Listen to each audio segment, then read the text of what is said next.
Oh my god. Okay, guys, we're live. Um, we are live right now, and we're gonna continue where we left off.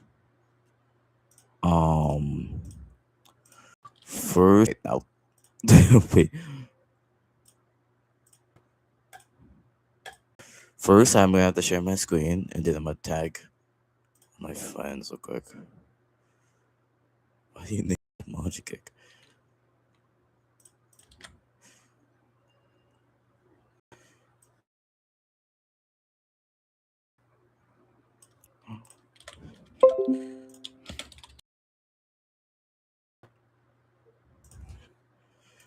All right, coming now. Like to check and finds Wow, his motorcycle somehow already out there on the street. He's completely confused. shut up. And we're gonna. Oh yeah, we're gonna do like I did last time. We're gonna get the chat. Pull out the chat. The chat part out. That way, the otherwise is very important. It's very important. The dashboard and was not closed. I would skip it out. But oh hey! Oh my god, this can event, dude. Oh my god, let's go. Okay, no, it's not but the magic kick. I gotta set up real quick. My bad, twin. Right here. Why does this thing say no concurrent viewers? There's someone here. There's someone here right now. Hello? This thing's broken. Hang on.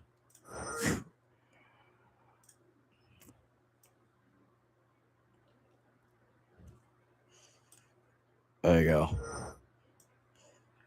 Hold on. Yeah. No. Oh my god. Dude. Okay. Right here. Up here. And shrink. I can only shrink it to be that small. Alright, that's yeah. Yeah. Try my best to fit in here. All right, perfect. We got we got the dopamine. I'm put it up here. We got the dopamine. Then we got the chat. Is it? Oh, I didn't do that. Whatever. All right, gonna continue exactly where we left off. Where did I put this? Right here. It's perfect. I'm put it exactly where I put it, where I left off. And that was this thing. Don't demonetize me, YouTube. I'm just doing something very cool. All right.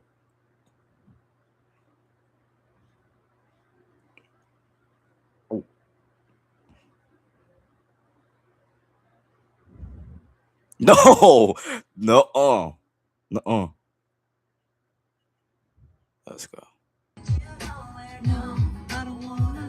If you want this job, you need to spend 5 nights Job. at Freddy's. Okay, sounds simple enough. Give me that. Can I bring my sister to the location? Yes, What that's are we fine. doing? But don't be mistaken. This isn't some sort of pizzeria simulator. I understand. Believe me, your help is truly wanted. If you want She was picking out a turkey. Oh God, what is this, bro? What the hell? What is going on in this video, dude? Holy.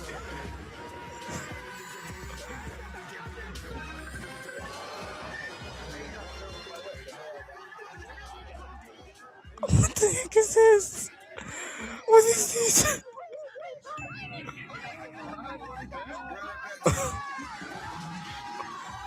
Bro, what are we doing? What the heck?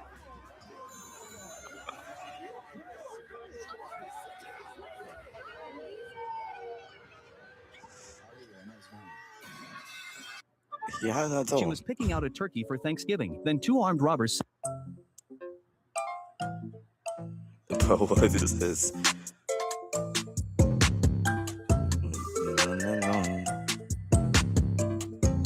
Streamers who cheated death.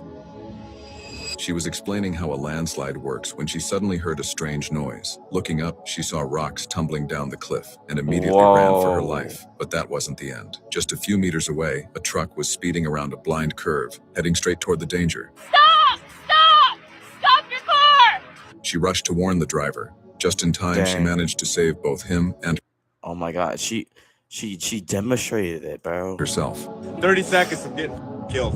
They woke up from their flight and Ain't no way, bro. Dude, that's insane. Dude, there's no ghost writing, there's no spirit box. What the hell is this thing? EMF reading 5! It's an EMF reading 5! It's a motherfucking chain, guys! Fucking run! Take pictures, bro, take pictures! He gently felt around the sculpture, then attempted to apply paint to it in a generous and fair manner. The artist took another deep breath. The next step of the routine was the easiest, but also the most dangerous. His eyes still firmly shut, he lifted up the tub of paint and poured it all over himself. Some of the paint splashed onto the audience. A few shrieks were heard, with a loud complaint of stained boots. The artist didn't care which rich donor's fur coat got ruined. The museum could pay for the damage later anyways. The paint segment broke the tense atmosphere in the air. Many audience members looked away to address their clothing situation, assessing the damage and momentarily forgetting the performance. They were unaware of how grateful they should be to the small handful that remained mesmerized by the performance. Perhaps they believed in the rumor about this statue. Dude, what are we An doing? incredulous and outlandish rumor it was, and yet they wished not be the ones to debunk it. The artist opened his eyes. The statue did not move. It towered over him, its stubby arms outstretched. He embraced the statue from below, just as the statue looked to embrace the artist from above. The green eyes looked nice. Still staring at the statue, the artist got up and walked backwards slowly.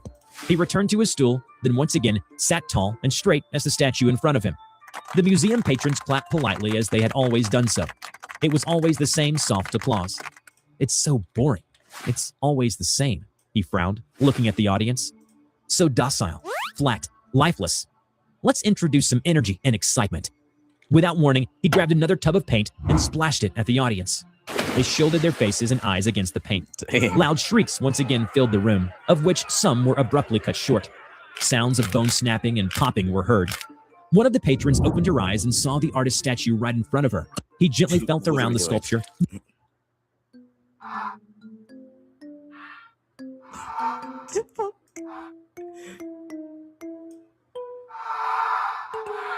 Look at this stupid gas scream. Guys suck suck at legs, bro. Where's that app I downloaded? There it is.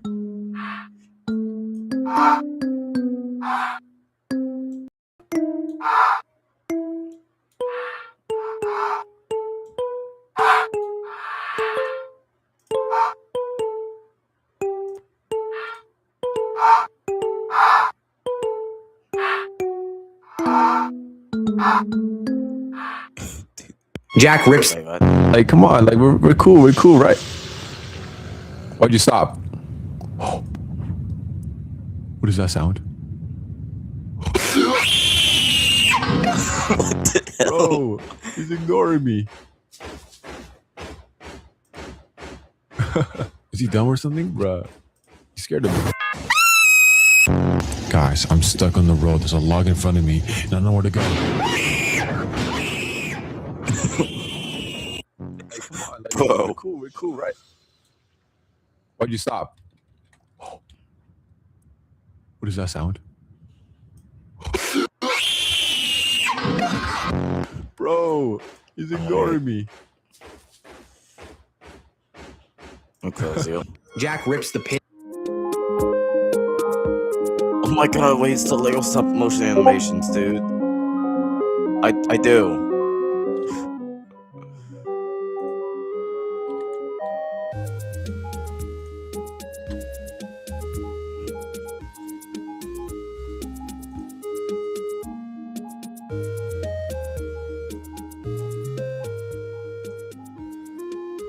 That doesn't look right.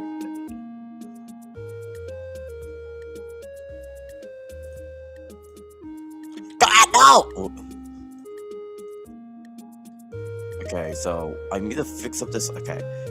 Oh, I know the problem. No, like the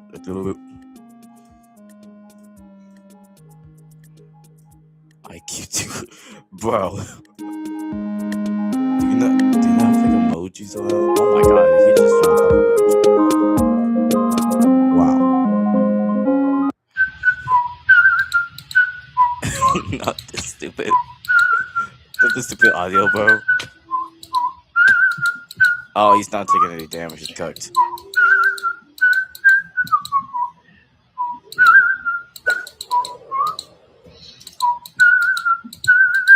Oh, nice. They buffed the defense. That's insane. What? Did he just drink water? Yo. Did he just drink water? This was a needle strong enough to destroy the earth. The needle pricked the car tire. The guy had to yank it out. The next second, the car deflated and shrank. It's going away! In no time, it flattened into a Wait, is this the sheet of corridor? paper. That's when the two noticed. This is the corridor. This is the fucking corridor team. When I first powered on, something went wrong. A human immediately swung a wrench and smashed it into my head. Shut up.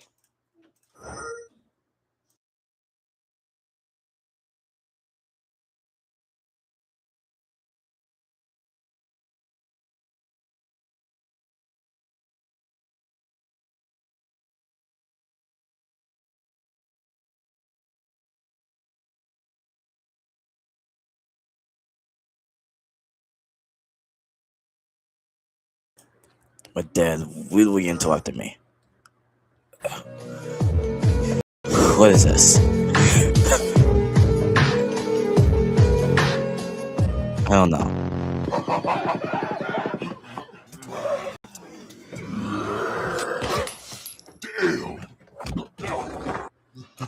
No. No. No. No. No. No. No. Which vehicle can reach the bottom at 600 miles per hour? Oh my god. Havel F7. You wouldn't survive the initial blast. Oh my god.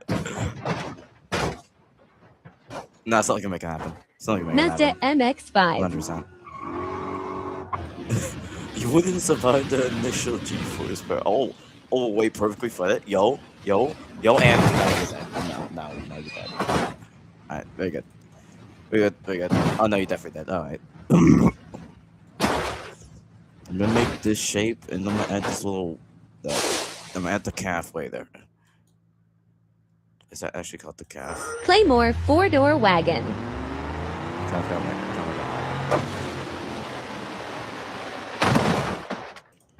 Yeah, nice. Nice. The what? The gash on the nominees is a muscle. Hyundai Elantra. It's a calf. Just say calf. God take it. The Tib. He's dead. Tib. No, whatever. Just gonna make a leg. I am L7. Stop mapping. Whoa, it's the movie clip. A humanoid figure suddenly appeared in the mirror. Before they could react, one of them was pierced by a The owner of RV's name is... Oh my god! I'm so scared I'm not moving! Yo, Bilbo, you have to dig down. I'm not moving, I'm so scared.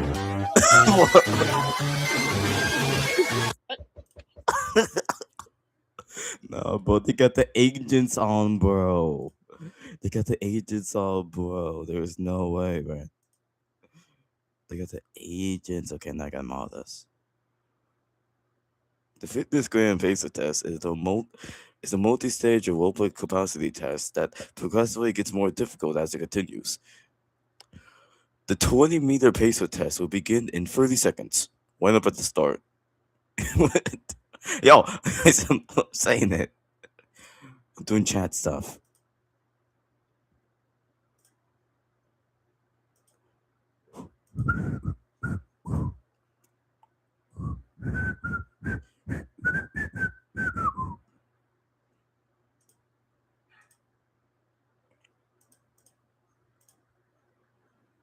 was blue. Yeah, I get it. This guy famous us. Look at this face.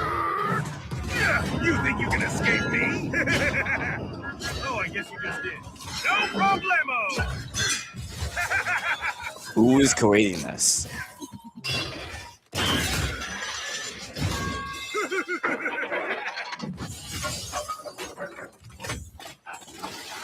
Generally, who's creating this, bro?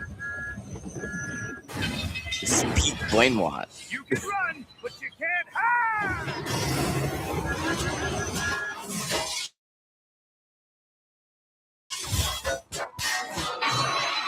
Honestly, Pete Blainwatt.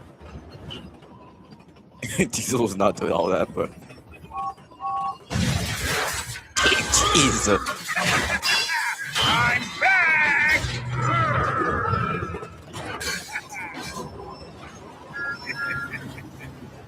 Say hello to my little friend! Dude. Ah! Whoa, whoa, whoa! Jesus. What is going on? Wow. Oh my god, wait, I love this.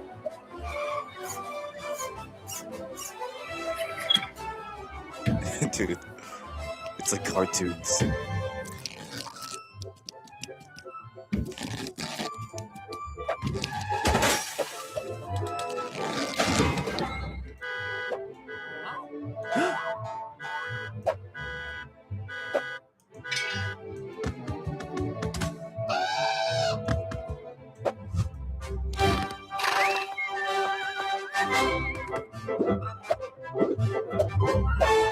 Dude, love the cartoons. Seriously.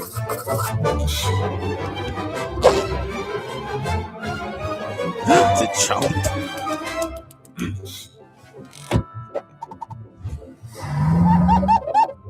Oh my god, it's cartoon logic. We love cartoon logic, we all do.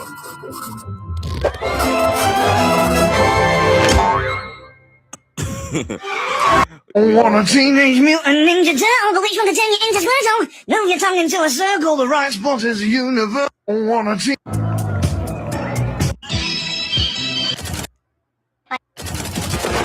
My name is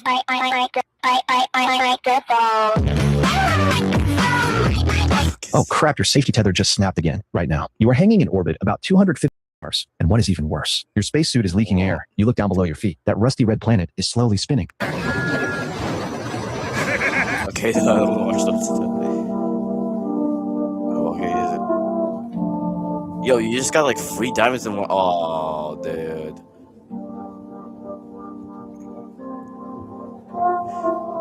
Wow. You just got 3 diamonds. Shop. You just got 3 diamonds. That's what. Oh, you're down.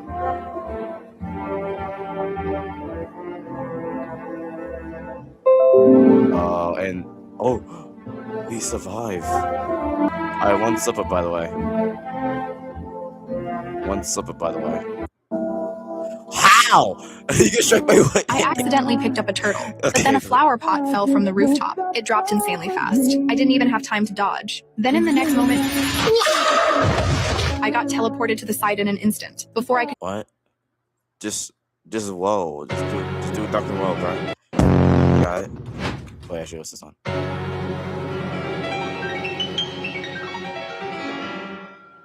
At first I was afraid. My god, that flag.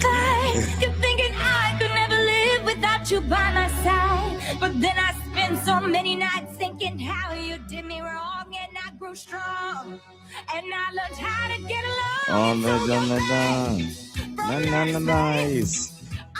I don't know with this lyrics. This is not the original lyrics. I should have changed that stupid lock. I should have made you leave your key. If I'd have known for just 1 second, you'd be back to bother me. Go on now, go. Walk out the door. No. It's not the original song. I don't remember this one's lyrics. You could think I crumble. You could think I lay down and die on the night. I will survive. Oh, as long as I know how to love, I know I'll stay alive. I all the love to give. I got all my love to give. I was alive. I was alive. Alright. You gotta see Koji. Trust me. Alright, fine, dude. Wait, don't mind my search results.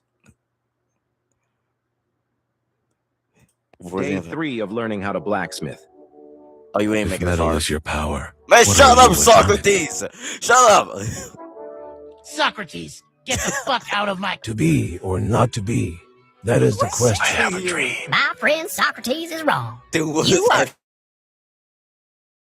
something without metal because something is everything. I don't agree. That's all the my God, it's philosophers. Albert Einstein. Marcus. That is my theorem. Why the hell is there a philosophy debate going on? The mind is everything. What you think. Yo, get out of here, Socrates. We don't want you here. エブリワンエースロンク If you are 奉納すザパワーメタル and Yes, I think therefore I The am. metal was never the real thing anyway. It's just a shadow. You should join my empire with those I somewhat agree with Aristotle. Who you are is not the metal, but in how Sometimes you a blacksmith is just a blacksmith. become who you are. Metal might be power, but Alright, power who gives am I and to takes. build Your mind is the true power, the events of which we can control. How you handle the metal, that is your truth. Day 3 of learning how to blacksmith. That's pretty chaotic. If metal is So people finally open their eyes and realize that football is and will always be much better than soccer. I think you don't know the difference between a million and a billion.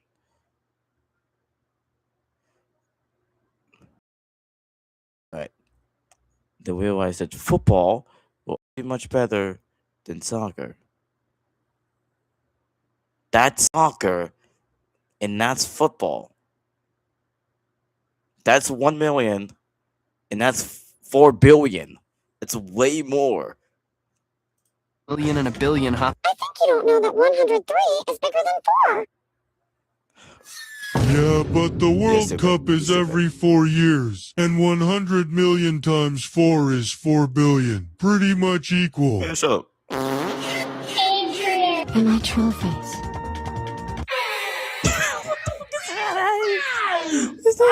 Look, bro, let's play truth or dare.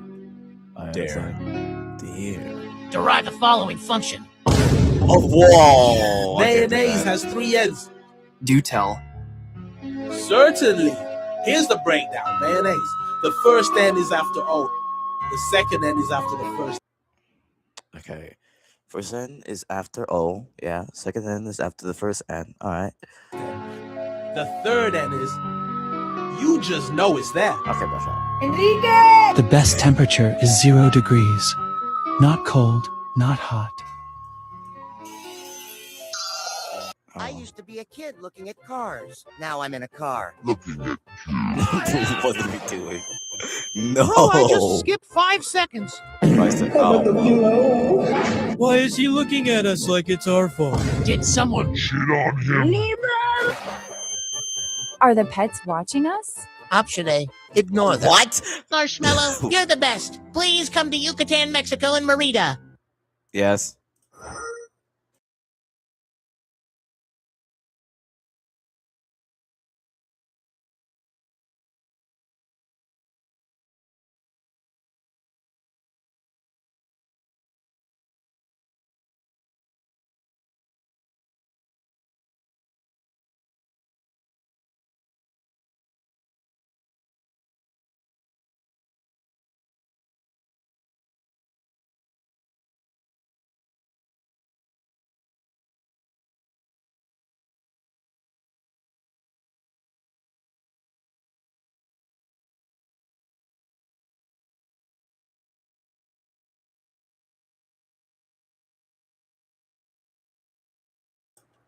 Oh, yes, I'm back.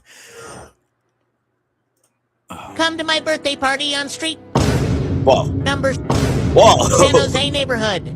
It's a pink house. There's a blue with white band. Yo, I think you're supposed to do that in private. You're not supposed to say it out loud for people to see, you know? Like, you're supposed to contact them first. So, I mean, And you're supposed to contact him first, and then you tell him your address, right? You can't just do that in a public channel, bro. You can't do that. No, you better not come there. Actually live near there. So what I see. Gonna wait him? Hell no. My mom, my dad, me. Were you born in South Korea? Which is heavier? One. My mom, my dad, me. How? Were you born in South Korea? Being born in Korea doesn't make you Korean. You can live in India and still be Korean, lol. Huh? Mom, Dad, me. I don't like green. Dad, Okay. Mom, me. I brushed my teeth. Mom, Dad, in the pool. Anyone want to play rivals? Like which rivals? Job. No thanks. I mean, I'm at my job. Which is. Oh, hey, this guy knows ball, bro. Let me very clear. Guys, chat, who is this guy? Chat! Identify this guy for me! Chat! Wait, 2 viewers? Holy shit. Oh my god. This is immaculate. Our new viewer. Identify that guy right there on the screen. You see him? Identify him right now. You see the guy? Very confused expression. Identify him right now. What show did he come from? I tell on the viewer. If you've seen it, Jesus Christ, if you've seen the title, you know what I'm doing. I'm doing some bullshit. That's what I'm doing. Ooh. But that doesn't look correct. That really doesn't. What? Like. What? What? You're a philosopher. The prisoner chose the bread over the key because his immediate need for survival outweighed his desire for freedom when basic needs. Because bread tastes better than key. Freedom. Hey. Stand still. Eyes closed. What the world just passed out? No! Get out of here. Hey. I have boyfriend. Bye. What? Make an image of a pizza. Here's a photo of a delicious pizza. I don't like the pepperoni. Okay. Why did she look behind? Because she has eyes. Makes sense. This is not New York. This is India. Hey, ChatGPT, look under there. Underwear. Haha, I've made you say underwear. Aha, well played. Say home. Home. Nearly 4 million Americans have been out of work for at least 6 months. Why are you all using my pet? Please delete this. How did you have the clouds background? That's the sky. We were outside. Tell me a joke. Okay, here you go. Have you ever tried to eat a clock? No. What? Okay. Why did the prisoner choose the bread instead of the key? If you know the answer, you're a philosopher. The prisoner chose the bread over the key. Roast me and don't hold back. My oven hands are hungry. Okay. Are you serious, thing? Nobody will understand my true pain. This is not a weak game. Roast me and don't This hold is not. Which family is poor? Bro, I'm not playing this shit anymore. Technically, 9 plus 9 equals 18. So I'm not guilty. Bro, what are we doing? Say goodbye. To your butthole. What are you talking about? Zippy! Thanks for cleaning the whole apartment. Now the only trash left is me. Thanks for the kind review. We'll make sure to throw you out next time. Hello, and thank you for contacting Spectrum Technical Support. My name is Daniel. How are you today? I'm not good. I'm happy to hear that. How may I assist you today? The VTuber behind the screen. And they have baddies as fans. They're kids. What? What? Here I sit broken-hearted, tried to shit, but I only farted. Then one. If all humans suddenly lost the ability to lie, what? Alright, but I'm tired of OG.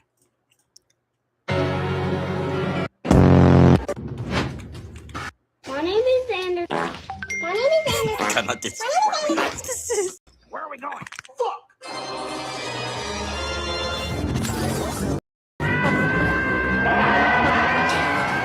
Bro, what's going on? Who just tapped you? What? This man turned a lunch tray into a briefcase. With a few quick moves, he transformed from a delivery guy into a sharp-dressed bank executive. He waited for the janitor to look away, then tossed his shirt and tie into the trash and disguised himself as a maintenance worker. Okay, so what are we doing? Just walk. God dang it. There, he snaps a photo of the guard and turns it into a fake ID. Before the guard realized, the photo was printed. When he came to ask questions, the man used his name to order officers to remove a troublemaker, then slapped a fake mental patient badge on him. When the other guards arrived, they saw the badge and immediately escorted the poor man out. With the distraction handled, the infiltrator planted a Trojan device in the router, hacking into the bank's surveillance system. You don't need to do all of this. Just as his partner quietly removed a small hairpin from his head and placed it on his shoulder. Another teammate picked it up and using the specially made hairpin, they unscrewed the bolts on the protective panel and opened it easily. Inside was a data chip worth millions. They carefully took it out, attached it to the back of a playing card, and restored the panel before calmly returning to the room as if nothing had happened. But their act didn't go completely unnoticed. The bank manager sensed something off and ordered a body search. During the inspection, the man used clever sleight of hand to keep the card hidden in the guard's blind spot. When one guard bent down to check his pant leg, he flicked the card up to his mouth, held it between his lips, and quickly clamped it under his arm. The guards found nothing. Just as they were about to take him away for a deeper search, he tossed the card toward one of his teammates. The teammate caught it smoothly, slid it up his sleeve, and used subtle muscle movements to keep it hidden under. To be honest, you can just keep it in your sleeve and it'll his shirt. When it was the woman Anna, he relaxed her. I swear to God, if one of you dares to even play 1 more plus 4, I'm gonna bite bomb someone's mailbox. Oh, don't be so negative, Mr. Baldy. It's only basic math. It can't be that hard, right? No, circle. No, no, no, no! There we go. What's cool, by the way? Phantoms are there. No, that's the damn third one in a row, dude! I haven't even joined yet, and you've been screaming like this for 5 minutes. What the hell? Nice. Oh, why do I have so many yellow cards? It's not even my favorite color. Can I have anything besides a yellow? Holy sh! Give me a green, bro!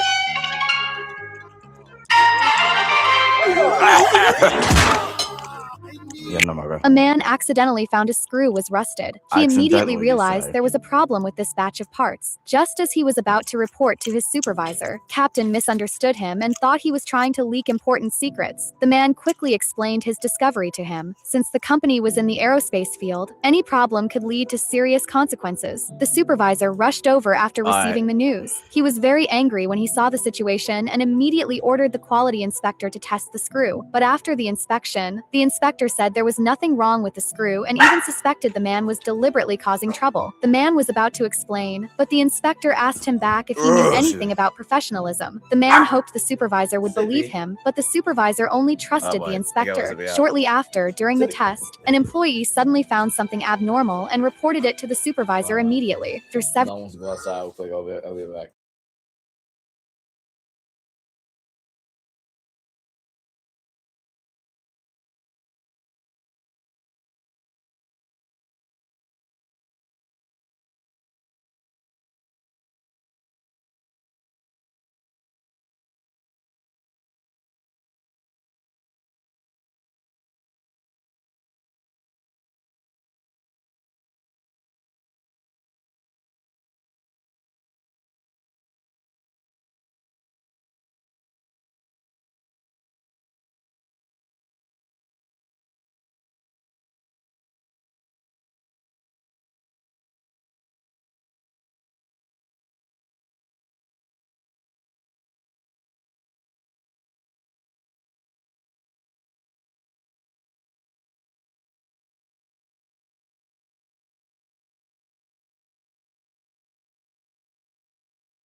Ugh. I turn them back.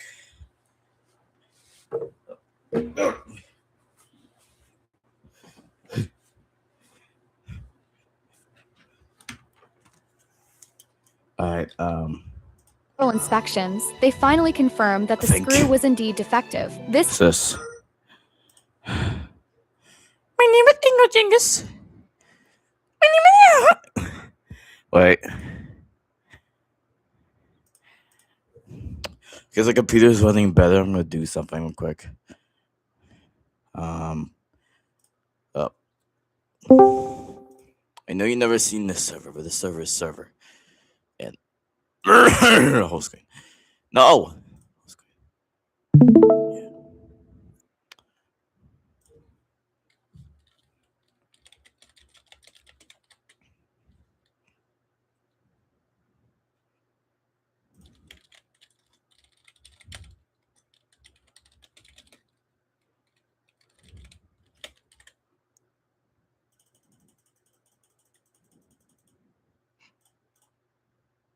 Time, the supervisor panicked completely and ordered a thorough check one by one. Fortunately, they found the batch of unqualified parts. After contacting many manufacturers, they finally found the right parts at the last minute. The man was also praised by his supervisor for this.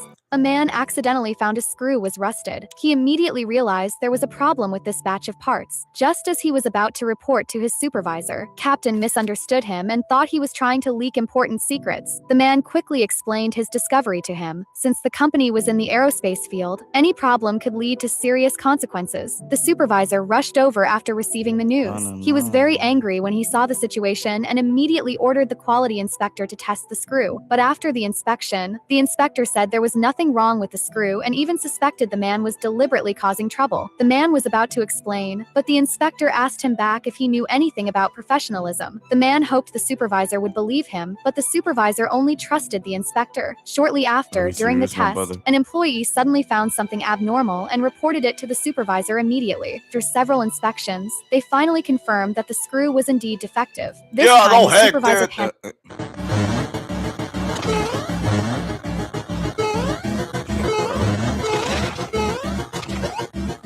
Ain't no way you tricking Mario mind a little bit of mind. This was the smallest package in the world. You'd have to. Life is what happens to you. The old man's time had come, but death just couldn't take him because throughout his entire life, he had done. They wanted to.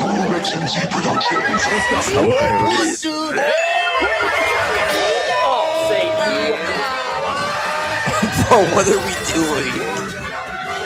Oh my god. That must have lagged out their computer, bro. Oh my God, LeBron. Broom and West call me king right now. Yes, James. Yes, you're the GOAT. You're the GOAT of all goats. Enough glazing. Look down, Broom. That is your legacy. I think it's time for Bro James season 2. You ready for season 2, Wes? I was born ready. Oh my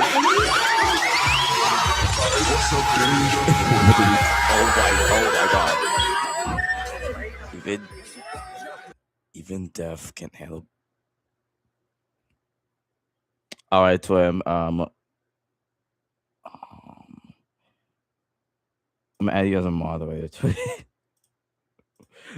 You're a moderator now, bro.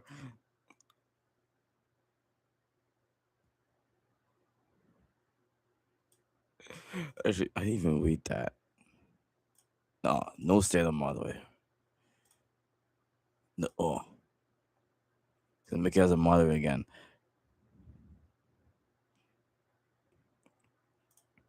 All right. I got it now. It's amazing. And I mean make the calf. You see the knee surgery.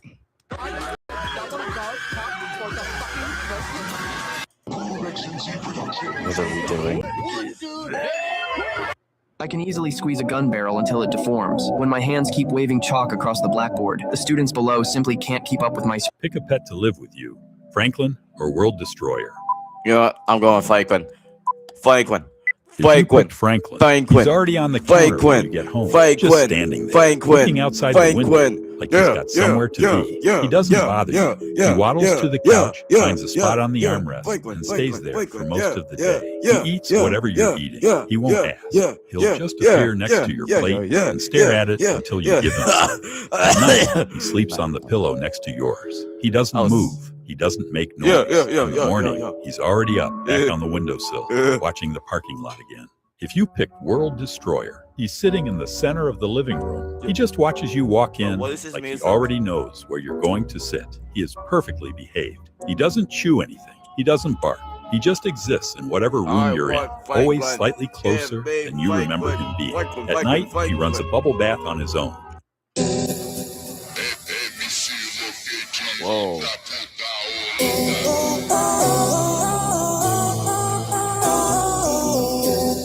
Oh my god, wait, he's actually invincible.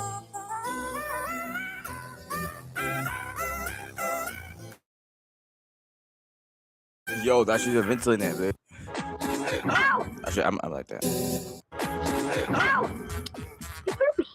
Demon! Giant! Me? Come on, buddy, hurry. I'm hurting. This is magic. Yes. I think you are a dream. Are you a real Indian? I'm Onondaga. Were you always this small? I'm not small. You are big. Where were you? Little bit. This is for you. What is it? It's a teepee. Terrible. It's plastic. Terrible. I want to try. Wait. You can sleep here. Sleep?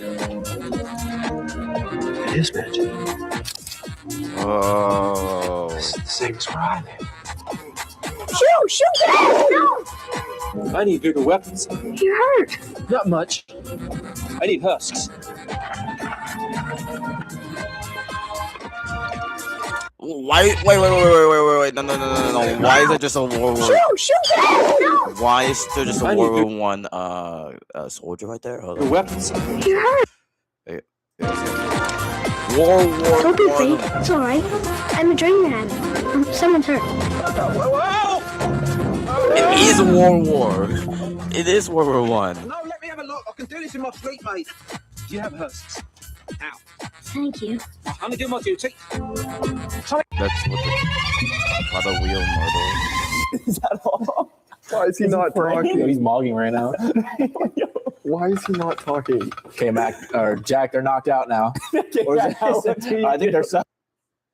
Yeah, well, they're murdering all of them. By the Giant Crab hadn't had a good night's sleep in 10,000 years. Just what the fuck is wrong with you? Get this shit out of my face. I'm the fucking villain. If I break your legs and fingers, what color will you glow? What? What does that even? I don't even know what that means. What percentage of your fans do you think eat their lunch in the school bathroom? A low ass percent, because they ascend. Like the average person who comes up to me is honestly like a bit better looking than you, I would say. Would you say the majority of your fans are kids? For the clips, probably. So you're saying these kids are really good looking? First it was Togi, now it's Five, now it's fucking you. You know I looked up to you. You're always gonna look up to me. You're 5'2", brother. Dude, we were the same height. We're the same height, dude. You're cooked. It's over. Like, no, because you're not 5'2" right now, because your height boosters and Hokas add like 7 fucking inches to your height. It's over for me, but it's also over for you. You know what I mean? Are your feet touching the floor right now? Actual Yeah. wage pay. Really? My tiptoes. How long does a typical episode last? Of Locked In or what? No, being manic. Is it just because of your mental illness? Oh my god! They don't. Actual No, I'm not wage pay. fucking mentally ill. Actual wage I'm pay. looking for fucking pigeons right now. Clav keeps sending pigeons to watch me. Usually I have on like these shoulder pads. I don't know where that. You wear shoulder pads? Yes. Actual Do you wage use those pay. for your pussy too? Do they? sit Okay, here hold and, up. like, I can't play that. Choose your partner for tonight, Invincible or Conquest. This old man is a psychopath. Invincible! Ah! Oh.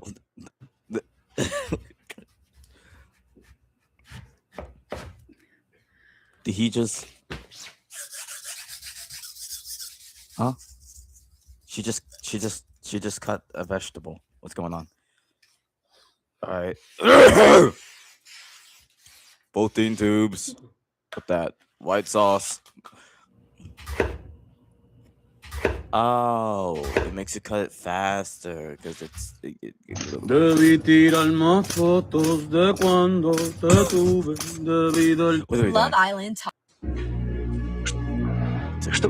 I've looked to my right, looked to my left. AJ, These partners stink of.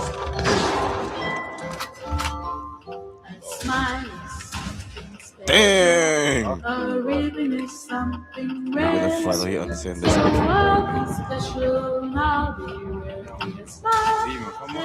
Okay, he's. Bro. We dead. This takes more than a fancy dress.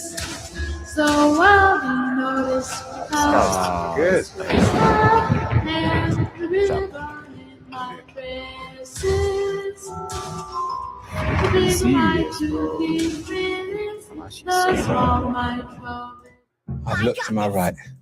Look to my left. AJ. Oh, whoa. What? I didn't realize that. Why does iron look so clear? Are you sure that's iron?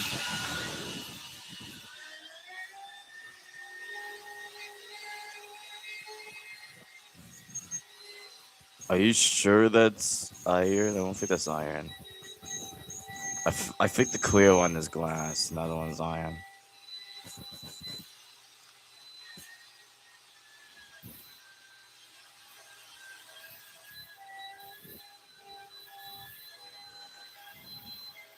Oh God. This feels like when the dentists are like, like little thingamajiggy. Oh wow. Game name shot. There's no game. There's no game. You turn into a mob. Creaker. Dude. The creaker is adorable. What are we doing? Don't touch me. In the kitchen eating milk and cookies. Don't touch me. Okay, honestly, he knows ball.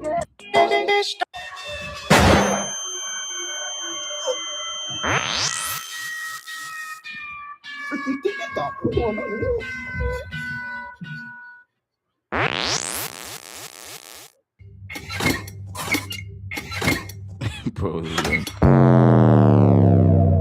This candle saw its brother burning in the fire, and out of fear, it didn't move forward to help.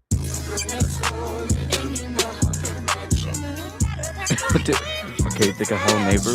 Baldy, that fur ball. Whoa, when can Freddy do that? Yo, when can Freddy be able to do that, bro? Freddy was never able to do that, bro. Who just hit someone else's car? I mean, the cookie. You got bending. I married Cinda Cobra. Where is Slenderman? I don't know.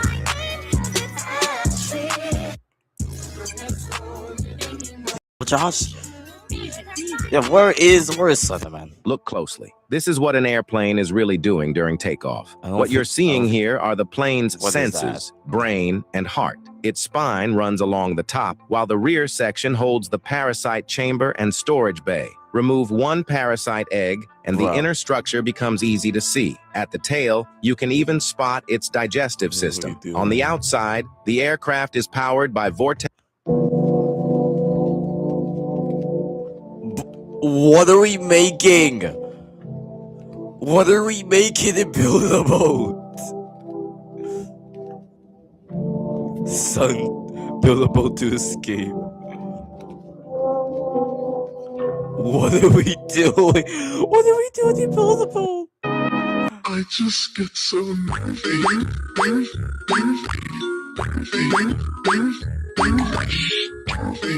I just. Oh yeah, that's it.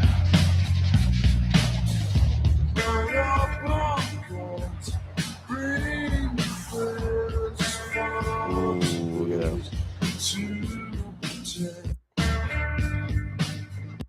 What percentage of the population is 19 years old and makes $1 million? What do you guess? 10% of the population? 15. Scientists deliberately spilled a full barrel of oil on the ground. Oil! You say, "Oh, where's it gone? Where's it gone? Where's it gone? Where's it gone? Where's ah?"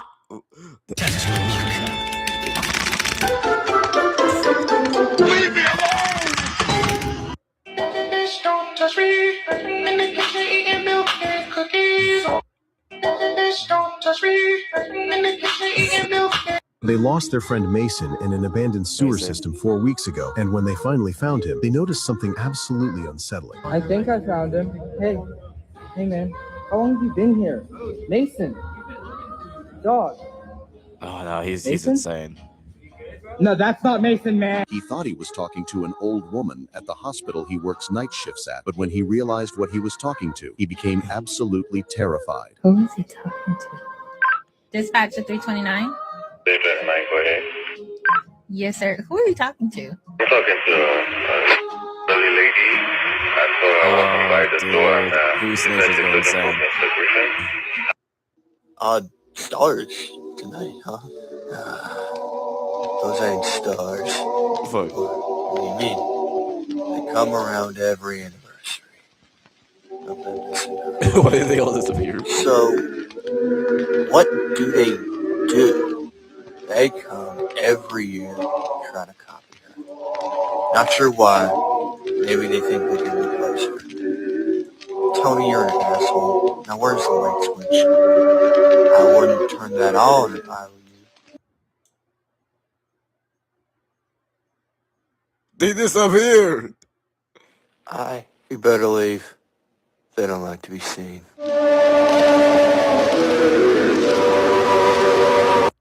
Odd filter.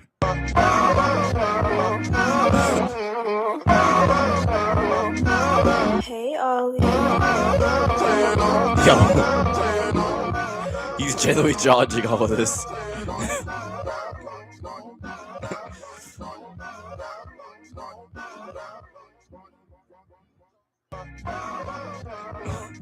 No. Hey, Ollie.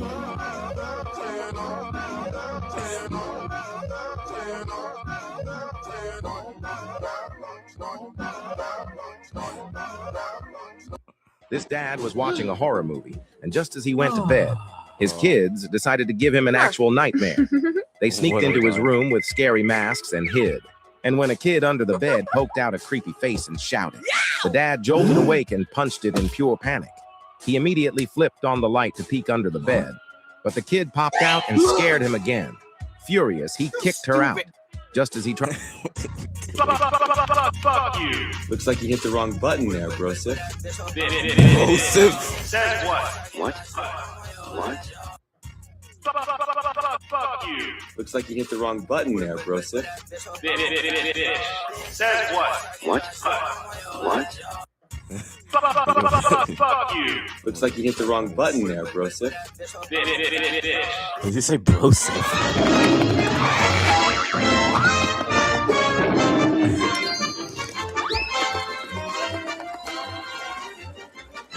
Bro, the math about the math.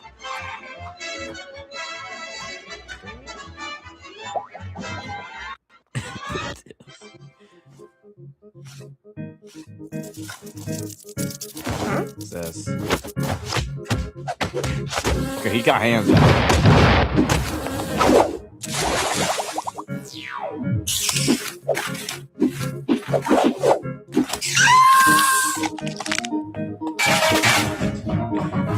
No.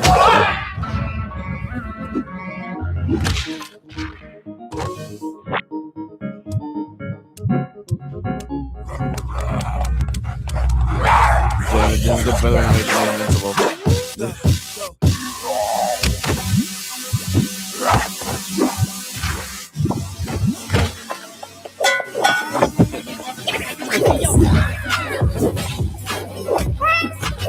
I can't do.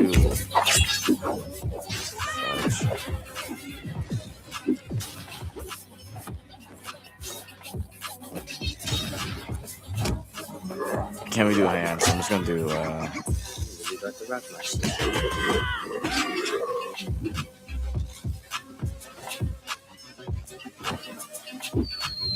How do I do this?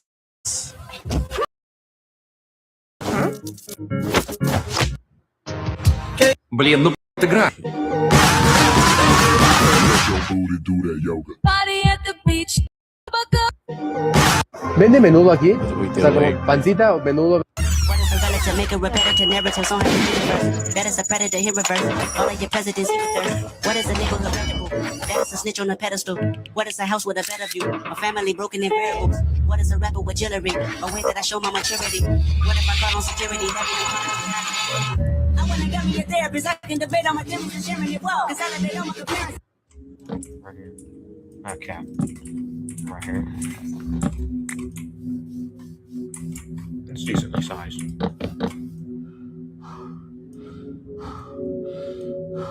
What?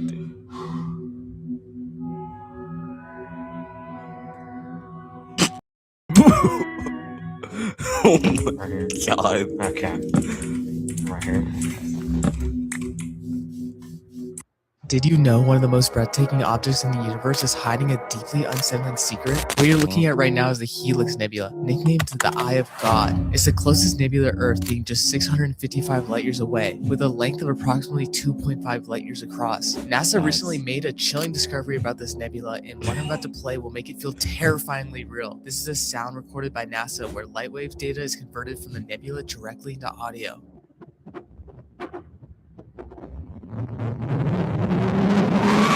Oh god! That can't be the audio. Did you know this is the loneliest sunset ever captured in our entire solar system, and it came with the saddest last words ever spoken? No human has ever seen a blue planet like this before. This haunting image wasn't taken on Earth, but it was taken on Mars, sitting a mind-boggling 145 million miles away from Earth. It was captured by the Curiosity rover. The rover's original mission was only supposed to last 90 days, and instead it lasted 14 years. The saddest part was its final message. On June 10, 2018, it sent its last transmission as a massive dust storm rolled in, leaving the robot critically low on power. Its final words were, "My battery is low and it's getting dark." Did you know one of the most breathtaking objects in the universe is hiding a deeply unsettling secret? What you're looking at right now is the Helix Nebula, nicknamed the Eye of God. It's the closest nebula to Earth, being just 655 light years away. Wait, what? What? Is this a game?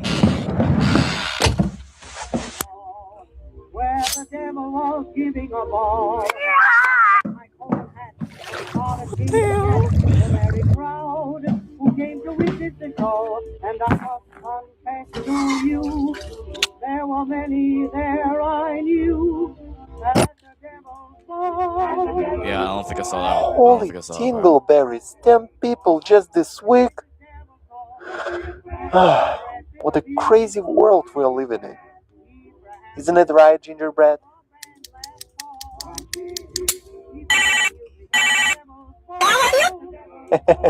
For real. Mushroomy.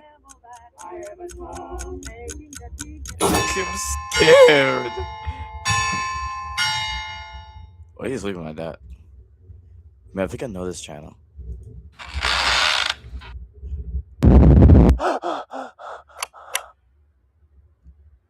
Wait a minute. I'm doing it wrong. Another nightmare.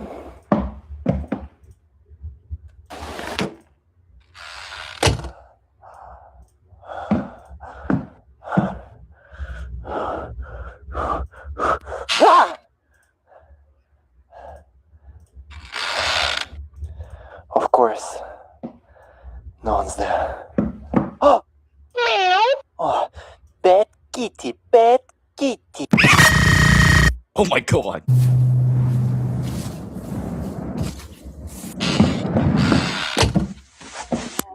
Loki kind of scared me. Kennel dog. Miss Melgren, you need to get out of there and return to your house immediately. I'm sending your information to the police right now. The fuck? Get the hell out of the kennel now!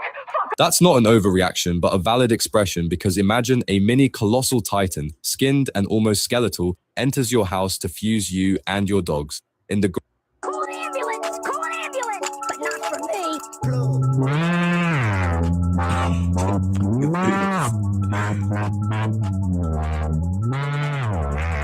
What is this audio twin? Call an ambulance! But not for me! Welcome to Fortnite show. Then amazing. Ambulance! Call an ambulance! But not for me!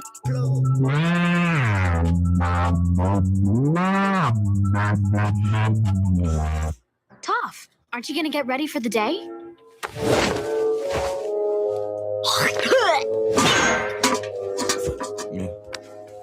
I'm ready. When I was in town, I found something that you're not gonna like. Well, it sounds like a sheet of paper, but I guess you're referring to what's on the sheet of paper.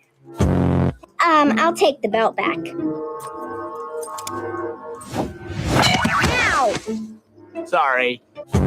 He smells good for an old guy. Ew. What? My senses tell me this guy is pretty attractive. Someone else confirm. This is serious. What does attractive even mean? Just give me a straight confirmation. Is he attractive? He's very attractive. Huh? What? He is. It's all in the bone structure. Toph, I guess you should just come with me. Why? Because you think I can't put up posters on my own? It's upside down, isn't it? Two brothers and little sister as an elderly couple. Not a couple. Do people really want to see two little girls fighting out here? The stars That's a sure are devilishly beautiful long tonight. finger. Too bad you can't see them, You know, Toph. No, no, no, no, no. Yeah, sure. I'm just gonna. Huh?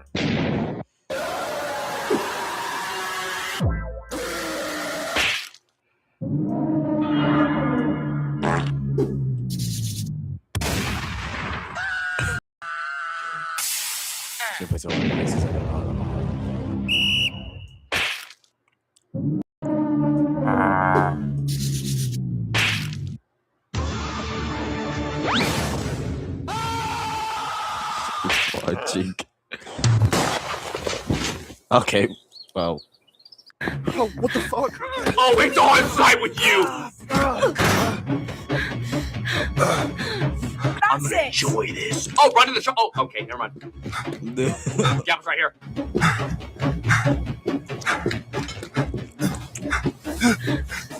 There is literally zero reason to do this.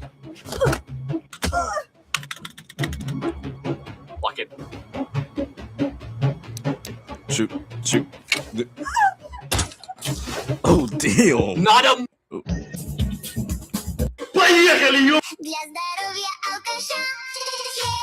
We got the weed, the bottle. Oh, no. The moon is full, the cave is deep. Anybody who is sane is asleep. It's deep down here, creep down here. You might disappear suddenly down here. Welcome, come inside my hole. I'm very much obliged. Right, you kids, time to employ your instincts. Who's this? It could be blue or leucistic. Wild gold or cyan, yeah, you guessed it. Not a fish, not a frog, I'm a true misfit. Hi, my name's Axel, I'm an axolotl. I knock out to parties, I pass the bottle. It's not alcoholic, that's the stossel. The pronounced Chipotle as Chipotle. Shit's getting fun.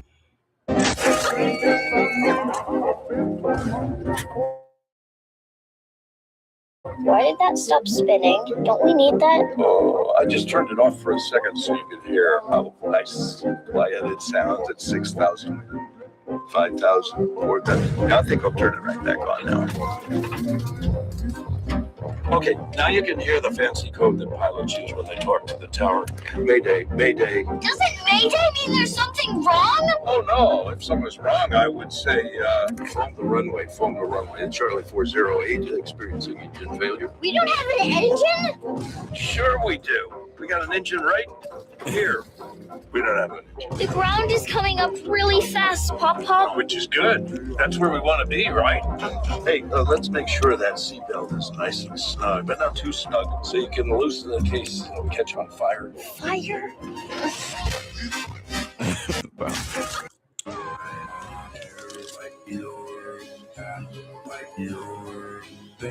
This is my thing. Is hell on Saturn? Maybe. The hexagonal storm on top of Saturn could I just hit the jackpot. Nice. fit about 4 Earths inside. A vicious storm of ice and wind. In Dante's Inferno, the deepest circle of hell was just that. Freezing temperatures and gale force winds from the beating of Satan's infernal wings. Some say there's a black cube inside, collecting and containing humanity's energy. But how? What happens when you tilt a cube? It becomes a hexagon. But that's another dimension. And what's the fourth dimension? Time. And what is Saturn the god of? Time. After the suitcase with human remains incident, the app Randonautica was shut down in 2020. We done.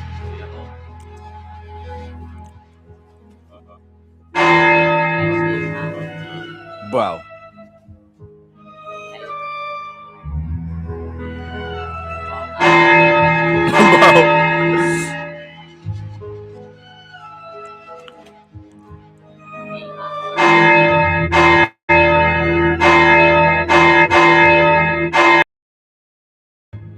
He just laughed.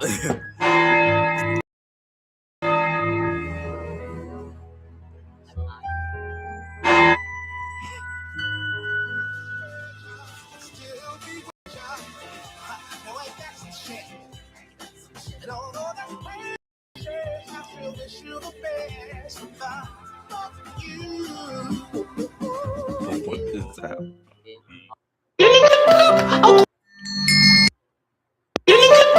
I'll pull out tricks. They're highly skilled and even loot. Touche, thou shalt not challenge me to a dune, little fiend. No sort of stays upon my waist.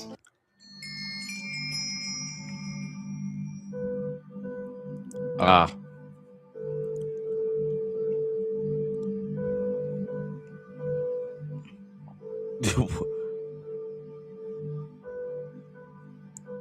Yeah, that has to be a movie.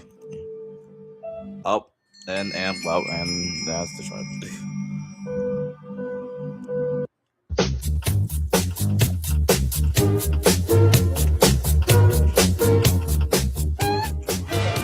Bow. What are you doing? I will hunt you down wherever you're hiding, and I will eliminate you. Holy shit. Oh my god! Whoa. Actual thing, Rob. Actual contraption. That's a contraption right here. For what? I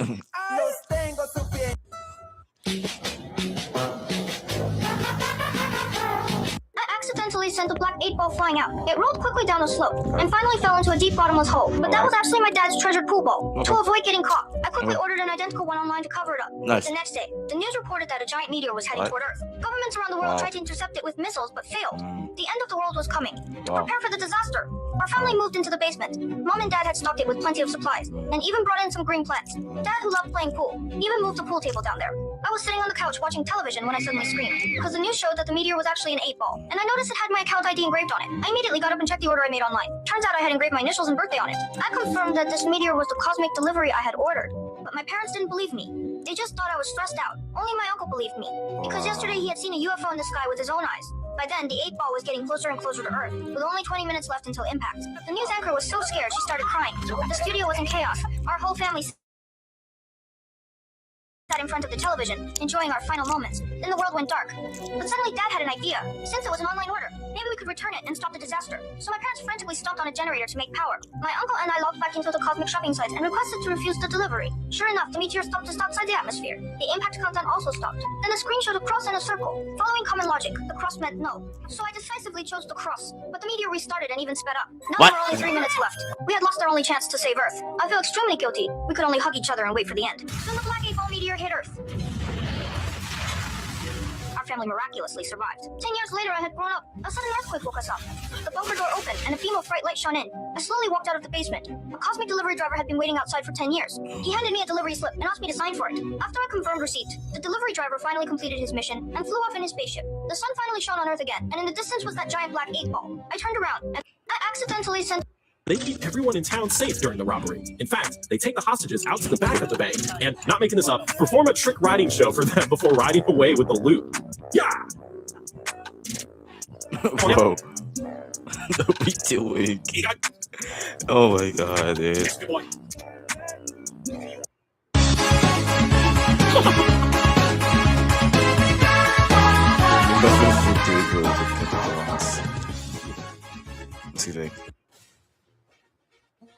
Oh my god, you just played the mini game.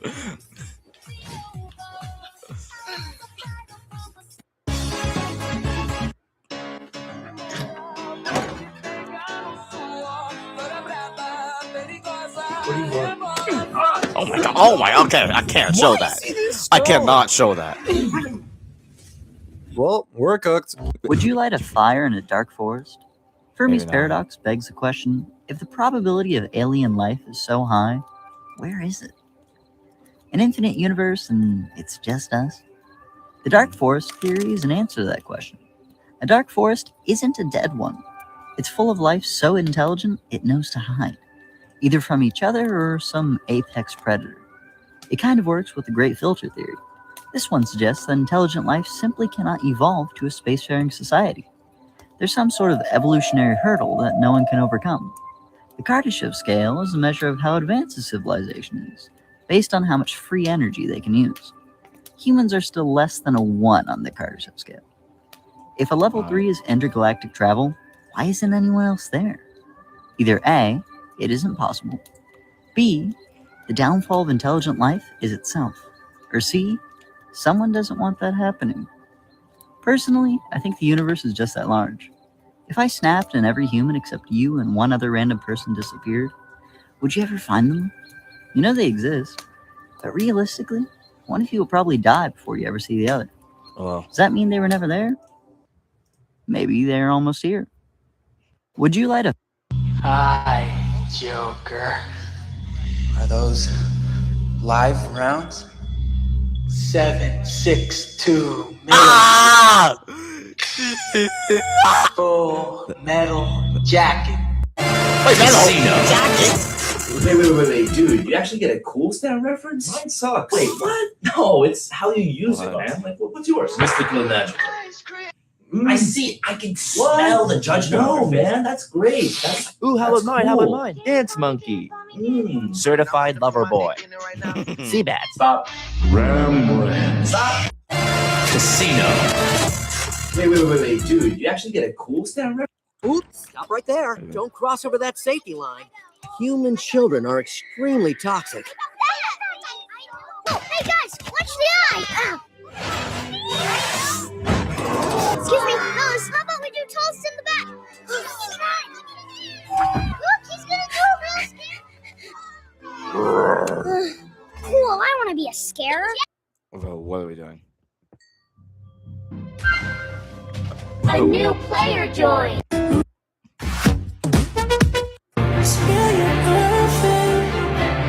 Why do we keep wasting our money on this cutter? oversimplified. Last month we got this new cutter for our rocky road and it was the biggest fail ever. We asked you guys for suggestions on what to do and even after trying them out, we still could not get it to work. So we bought these new blades, which means we actually have some hope again. And these ones are massive. Like, look at them compared to the first.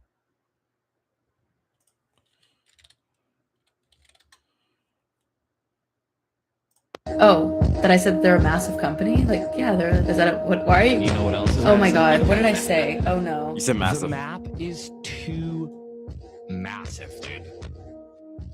It's massive. The year is 3057. What? Not much is left on our abandoned planet as life began to fade. But somehow, some way, the low taper fade meme has managed to survive through the thick of it. Speaking of thick of it. I'm in the thick of it. Right He does now, absolutely turn that off. monstrously feet. Enough yapping. Let's get back into this crazy edit, shall we? Stop with the low taper fade. Stop. And you know what else is massive? Make it stop, please. No. Like if we ever get contact with aliens, they're gonna show them the little dipper fade meme to show that we come in peace. Like, that's how massive it is, Chad. Chat, I don't think it's that massive, you know. Oh, that I said they're a massive company? Like, yeah, is that what, why are you? You know what else is Oh my massive? god, what did I say? Oh no. The map. The golden dandelion meme is still massive. So yesterday I posted a video where I said we're crafted like this a lot, and then I looked at my comments and bruh, it's a reference to the hit golden dandelion meme, but now in a new format. Look, another one. Yo, new meme, guys. This one's pink. This one's blue. And then in the video before that, I said, don't exit the game. And then in the comments, bruh, I swear if this becomes a new meme. Bruh, guys, do not make this the new biggest meme, guys. Come on, do not do that. The golden dandelion meme. A man fired multiple shots at a cactus in the Arizona desert in 1982. Now, he did this just for fun, but the cactus actually began to crack. And this cactus was a saguaro, standing at over 20 feet tall and weighing thousands of pounds. Suddenly, a massive piece... And you know what else? This hurricane is so massive that it can be seen from the space. The International Space Station just caught Hurricane Humberto over the central Atlantic, becoming a Category 5 hurricane. With winds reaching over 160 miles per hour, the International Space Station was able to see the eye of Hurricane Humberto, which is over 20 miles wide. The good news is that it is going to curve away from the U.S. mainland, but the bad news is it's still going to send life-threatening rip currents to the U.S. East Coast, where places like North Carolina may be at risk of seeing flooding like it saw during Hurricane Helene, which was almost exactly a year ago. But here's the plot twist. The stronger Humberto gets, that's actually better for the United States because another system future Hurricane Imelda is forming in the Bahamas, aiming straight for Georgia and South Carolina. And it's over very warm water, and it wants to grow very fast. And these two storms are very close together, and they are influencing each other kind of like magnets. The stronger Humberto gets, the more wind shear it adds around it.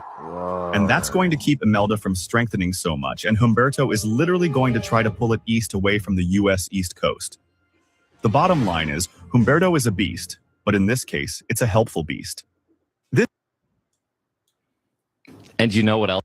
Would you ride on this world record-breaking water slide? How big is that? This behemoth of a thing right here is being constructed in Qatar, and this is setting the record for the world's largest water slide after its construction, of course. It's really hard to envision quite how big this water slide is, but it's almost as tall as one of these cranes that are used to build skyscrapers, meaning that it's most likely taller than most of the skyscrapers. Oh, wait. I thought... Wait, he's normal. He's normal here. Oh my god. Ah! Would you ride on this world record? Do not fall into the dreaded death vortex. I can tell you right now with quite a high degree of certainty that this is not a death vortex. That being said, if you were to jump into this, yeah, you would die. I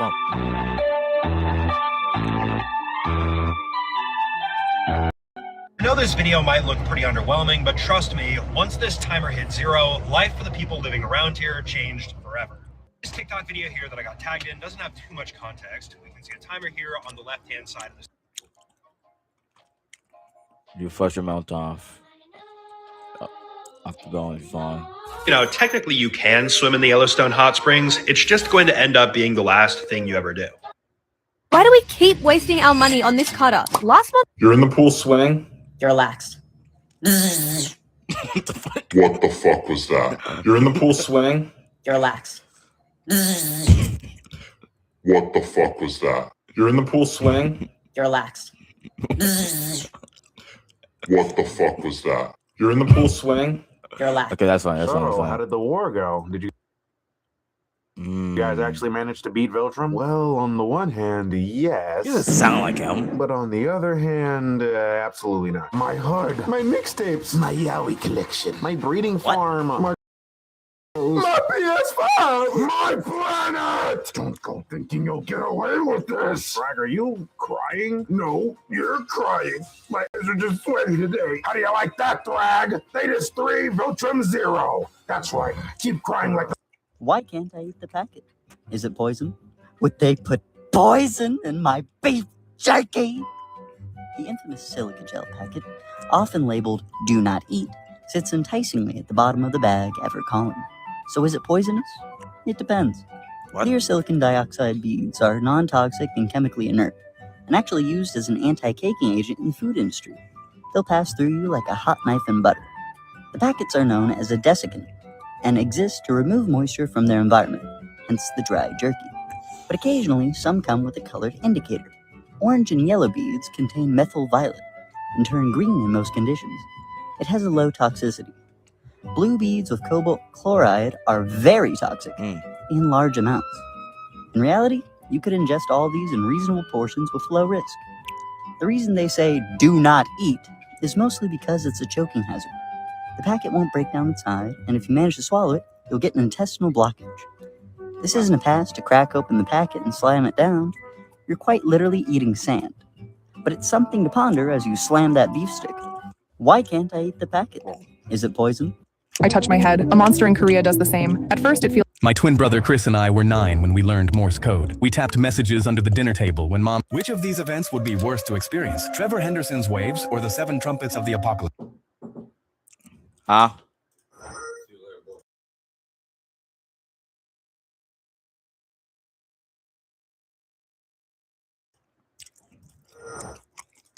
Because as we know, Trevor Henderson's waves are a series of events in which different creatures begin to manifest in the world. In the early waves, these entities can still be defeated by humans. However, as the phenomenon progresses, increasingly larger and more dangerous creatures start to appear, like the househeads, which can reach up to 50 meters in height. But by the final wave, entities like Void Spirit and Behemoth appear, capable of destroying the world. It is even mentioned that together, they could potentially create a black hole. On the other hand, the 7 trumpets of the apocalypse are divine judgments announced by angels during the end times, representing God's direct intervention in human history. The first trumpet brings hail and fire mixed with blood, burning a third of the trees and all green vegetation. As more trumpets sound, the events worsen. By the 5th, a fallen star opens a bottomless pit releasing scorpion-like locusts, and by the 7th, the world ends and the final judgment begins. Although both scenarios involve the destruction of the world, the 7 trumpets go further by marking the final judgment, determining each person's eternal fate, either eternal life or damnation. For this reason, Trevor Henderson's waves seem more chaotic and physically destructive. However, the 7 trumpets are more final, as they not only destroy the world, but also end human history and define...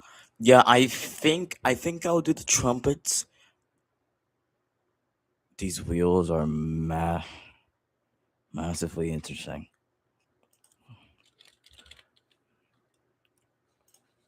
Oh boy, Matt. Why is it the first thing that... Yeah, never mind. We'll go back. Which of these events... Kumaki, but in the anime, he takes a different route. This is a real location. It's a top-down view of the Daruma Pass in Kyoto. It is flipped horizontally. I traced the path, took the distance, and divided it by the duration of the clip. Remember how in the manga Noe reached subsonic speeds? Well, Mappa gave him supersonic speeds, which, for context, have only been reached by the Phantom. It's actually way more insane. Because if you paid attention, in this moment, Naoya activated his power by tapping Maki's shoulder, setting off a 1-second timer for her, and by proxy himself, which is what Maki used to time her counterattack after figuring out his power. This 6-second clip is actually in slow motion. What this means is that Naoya's true speed is calculated by dividing the path distance over 1 second.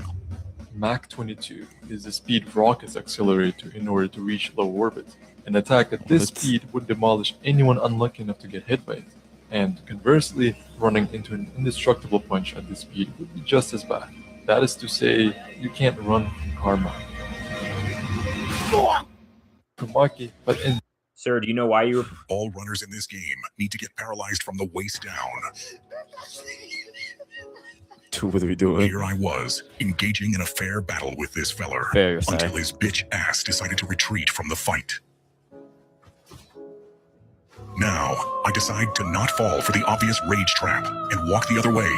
But this persistent subhuman residue of a leech decided to follow me and keep pushing my buttons, so I eventually decide to track him down. He proceeds to throw a shadow clone of himself right at me before trash-talking like he did something. Our battle escalating into the home of this cannibalistic humanoid underground dweller. Right when I was about to put his sorry ass out of his misery, this barnacle head drops down and takes advantage of my low HP. Bro. While getting my revenge on this ridiculous imitation of John's shenanigans, the S-Key warrior popped his ult and crushed us to death using his persona. That is also a very accurate representation of him in real life. That was the last straw. DJ, put on some fire-ass beats so I can lock the fuck in. Silver Surfer's body is dying. The metal coating protecting him starts cracking apart. Desperate for answers, he travels to Earth and begs Reed Richards to save him. Reed honestly told him that he would soon die. Surfer will die within days. Accepting his fate, Silver Surfer decides to spend his final moments on Earth, the planet he once tried to destroy but learned to love. He watches sunsets, listens to music, and feels the wind one last time. Then he makes a choice. He will die on Zenn-La, his homeworld, surrounded by the people he left behind centuries ago. The journey takes 8 days through deep space. Along the way, Surfer encounters an intergalactic war that has raged for 50 generations. Even while dying, he uses his remaining power to end the conflict and bring peace to both sides. When he finally reaches Zenn-La, the entire planet celebrates his return. His people welcome him as a hero, and Shalabal, the woman he sacrificed everything for, rushes to embrace him. But his body is shutting down. The cosmic energy inside him fades with every breath. Just as Norrin prepares to die, the sky darkens. Galactus descends onto Zenn-La. The planet panics, fearing the Devourer has come to consume their world, but Galactus ignores them. He kneels beside his greatest herald and offers one final gift. He promises to never harm Zenn-La and swears to protect it from all threats for eternity. Norrin closes his eyes and dies peacefully. Why do people get mad when they see this image of a Rubik's Cube, saying, "It's not a real Rubik's Cube"? I'm going to prove to you that it's real. Here's why people think this cube is cringe. You see, the standard Rubik's Cube now has a specific color pattern, meaning some colors are enemies. For example, the blue center and the green center will always be opposite, no matter how much I turn the cube. It cannot be like this, because now the cube is impossible to solve. So if we were to go back to that image, the blue and the green center are next to each other, which makes people cringe. But a quick lesson on fiberglass. Fiberglass? Don't touch it. But why? Fiberglass is made by giving molten sand materials a really nice drizzle. Drizzled so thin, each strand of fiberglass is smaller than a human hair. That's how it so easily penetrates your skin, creating nasty rashes and serious irritation. But don't scratch it. If you get fiberglass on your skin, attempt a gentle rinse with water. Carefully apply tape to the affected area and peel. The real problem is breathing it. Fiberglass is very easily breathed in. The good news in both cases, rinsing and thugging it out should be effective. If symptoms persist, especially if you inhaled it, then you see a doctor. Now, fiberglass may sound like a boogeyman, because it is, but it's in more products than you think. Tent and fishing pole, fiberglass. Cotton candy insulation, fiberglass. Your mattress cover, fiberglass. That one's actually pretty common too. It's a cheap way of keeping your mattress fire compliant. Just never take the mattress cover off, or be prepared for a sparkly surprise. A quick lesson on fire. Oh my god. Professors are evolving. I'm pretty much done with this guy.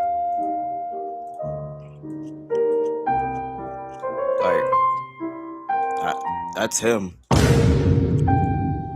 What do I do now? I don't know what to do. I made him. I mean, make another guy. Wait, oh, shut up. You off screen. I just put them. I mean to make another guy. Do I make another? Whatever. I have the human. We're gonna make another human. We're just gonna copy and paste. It's lagging. Copy and paste. Put him over here. All right. Magnificent. Amazing. I'm gonna grab. All right. Get out of here. I don't need you anymore. Guess what I need. 5 a.m. I'm gonna need to make a new head shape. Also, 2 viewers. That's amazing. Wow. I gotta make another head shape. And look at my drawing.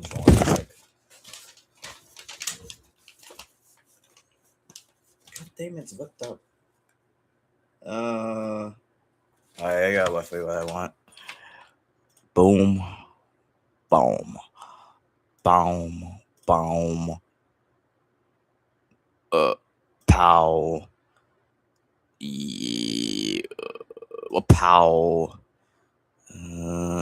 Pow. In the now, in the bow, and he kind of looks like an egg. Whatever. I think I'm not gonna make him. Let's make him. Let's make him. Let me make him a color. This. Let's make him a pale orange. Why not? Seems appropriate. Pale orange. Okay, he laughed. That's great. Oh my god. It's not. It's because I'm not playing a video game. That's why. I'm just gonna steal the body shape of this. Cause it's basically the same.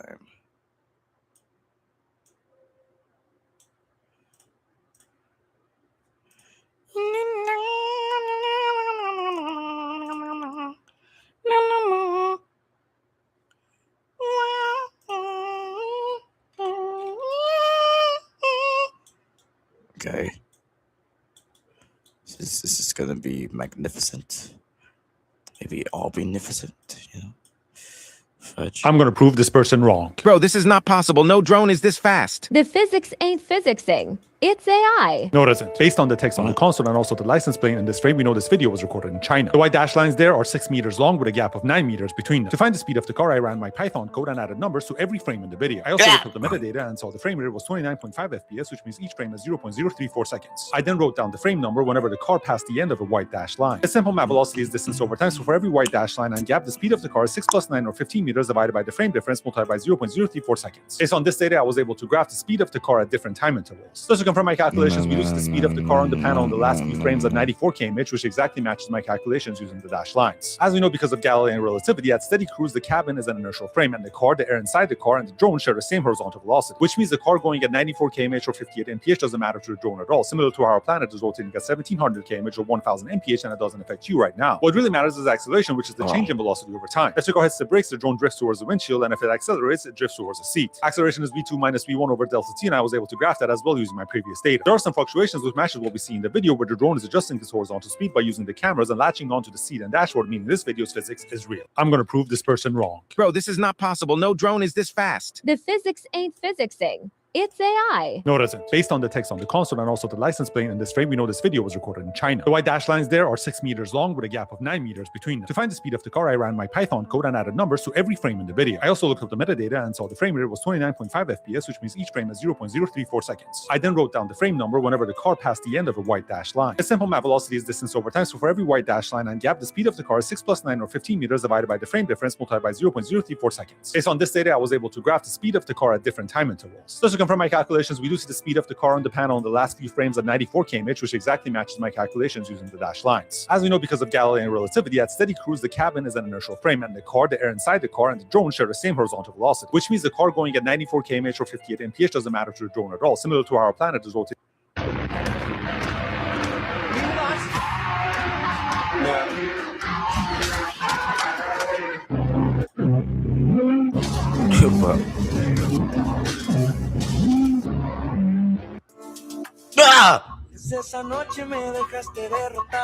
Dude. I don't know if this is big enough.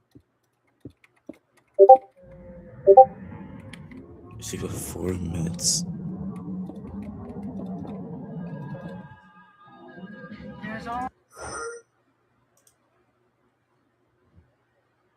Every time I take a shot, it really takes 4 minutes. We flush. Fuck no. That's not how you spell we flush.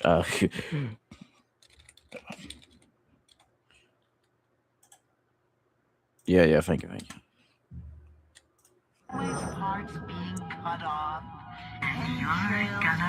Dude, he just built it, bro.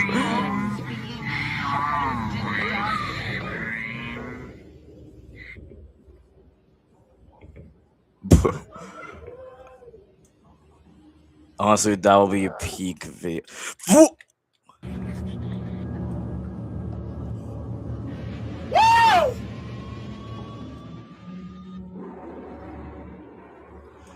Honestly, peak video idea. We're good.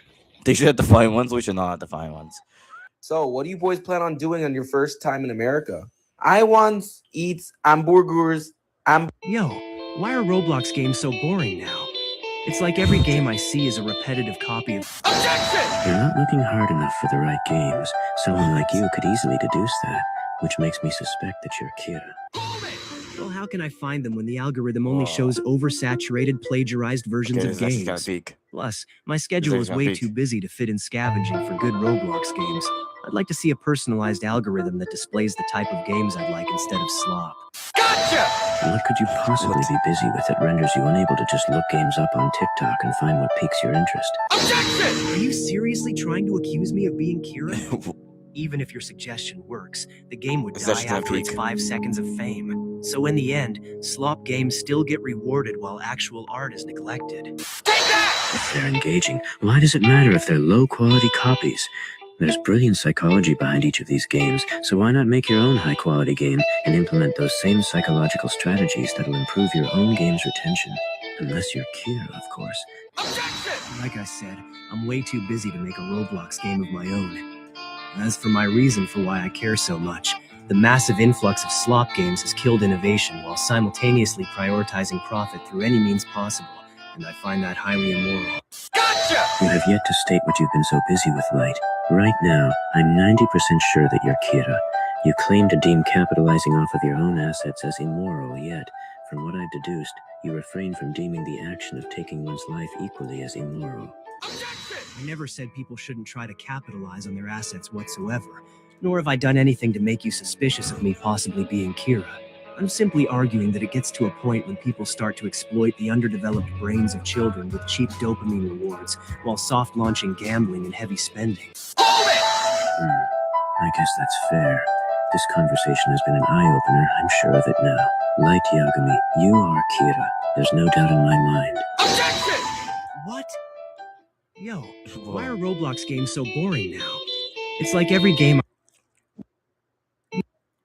Wait, what? Yo, why are Roblox games so boring Just add a now? fun fact. It's like every game I see is a repetitive... Why do electric vehicles sound so angelic? The White Room is for my protection. Protection from what? From you, Mark. From you. Protection from me? What are you even talking about? It's my job to defend the planet from threats. Don't make me put you in that category, Mark. Do you use these things to keep Darkwing in line? Or Sinclair? Darkwing and Sinclair don't have your abilities. Abilities I only use to help people. Who are you helping right now? You see things one way and you won't make room for any other viewpoint. You threaten people who disagree with you. I don't threaten. No? Because you're scaring the shit out of me right now. I'm not even doing anything.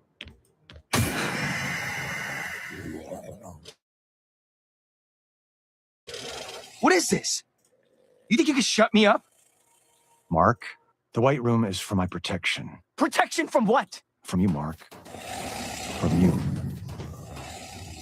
Markiplier? It's Galbor, the all-seeing floating eye. Skateboard! Yeah, I'm just waiting for Galbor. He asked me to meet him at the park today. Not sure why. There's this skateboarding thing going on. Maybe he'd... Greetings, mortal! Are you prepared to bear witness to something cool? Honey, you're going to want to come to the park. Uh-huh. Yeah, bring kiddo. Let's get you signed up, I guess. Radical! My friend here would like to enter the tournament? Is this a tournament? Exhibition, but it's open to anyone who wants to sign up. Name? Galbor! Hey, do you know who you look like? Who? A combination of both your parents! Like most mortals! You know what? That's the closest anyone's gotten so far. Anyway, you're all set. Wait for your name to be called and you'll have 3 minutes in the half pipe. Judges will score you at the end. Have fun. Mr. Beach! I didn't know you could skateboard! We shall discover whether I can together, little one! Mommy, Daddy, can I be ducked into a skateboard and go skateboarding too? No. Not without a helmet. What? Remember, mortal safety is important! Please do not attempt anything you see here without proper... Did farmers build a weapon so gentle to animals it slaughtered millions of humans? While the barbs look cruel, its early design was built for something far more precious. Unlike bear traps or poisoned bait, placing sharp wire was never meant to kill, but to warn the intruders so a single farmer could protect his entire harvest. Yet, because this wire proved more effective than any wall ever built, armies quickly adapted it for an even darker purpose. People think it was just used in prisons or borders to intimidate with its look, until they realized it was used for things farmers would never approve. After modern wars demanded longer defensive lines, generals were forced to stretch the wire to torture millions of soldiers worse than livestock. Did farmers build a weapon not flat? The Earth is round. Otherwise, travelers would be falling off the edge all the time. Right? Wrong. If the Earth was not a ball shape, but was... Hey, give me something out of You're here. in the pool swimming. You're lax. What the fuck was that? You're in the pool swimming. You're lax. What the fuck was that? You're in the pool swimming. You're lax. What the fuck was that? You're in the pool swimming. You're lax. What the fuck was that? Alright, so this is how you make a walking cycle, okay? First you gotta get these 3 poses right, alright? This one, and this one. Now all you gotta do is, copy those, and you should have the 3 poses. But you're not finished. All you gotta do is, you gotta copy the 3 poses, but mirrored, okay? So first, you gotta flip, copy, flip again, and then paste it. I did it, but it was horrible. I'm not finished! Anyways, after that, all you gotta do is just paste the very frame at the beginning at the end. And now it should be looping seamlessly. And now you have a walking cycle. That's so hot, isn't it? Alright, now with that being finished, I'm gonna give you homework for today. It's not really that hard to do. All you gotta do is make like 1 to 3 walking animations and then mention me in the video that you posted it up. Oh, and by the way, if your animation looks horrible, or you think it looks horrible, don't worry. That's part of the process. It's gonna get better with time. Trust me. You'll pull through. What the animation? I said you'll pull through! Alright, so this is how you make a walking cycle, okay? First you gotta get these 3 poses right, alright? This one, and this one. Now all you gotta do is, copy those, and you should have the 3 poses. But you're not finished. All you gotta do is, you gotta copy the 3 poses, but mirrored, okay? So first, you gotta flip, copy, flip again, and then paste it. I did it, but it was horrible. I'm not finished! Anyways, after that, all you gotta do is just paste the very frame at the beginning at the end. And now it should be looping seamlessly. And now you have a walking cycle. That's so hot, isn't it? Alright, now with that being finished, I'm gonna give you home.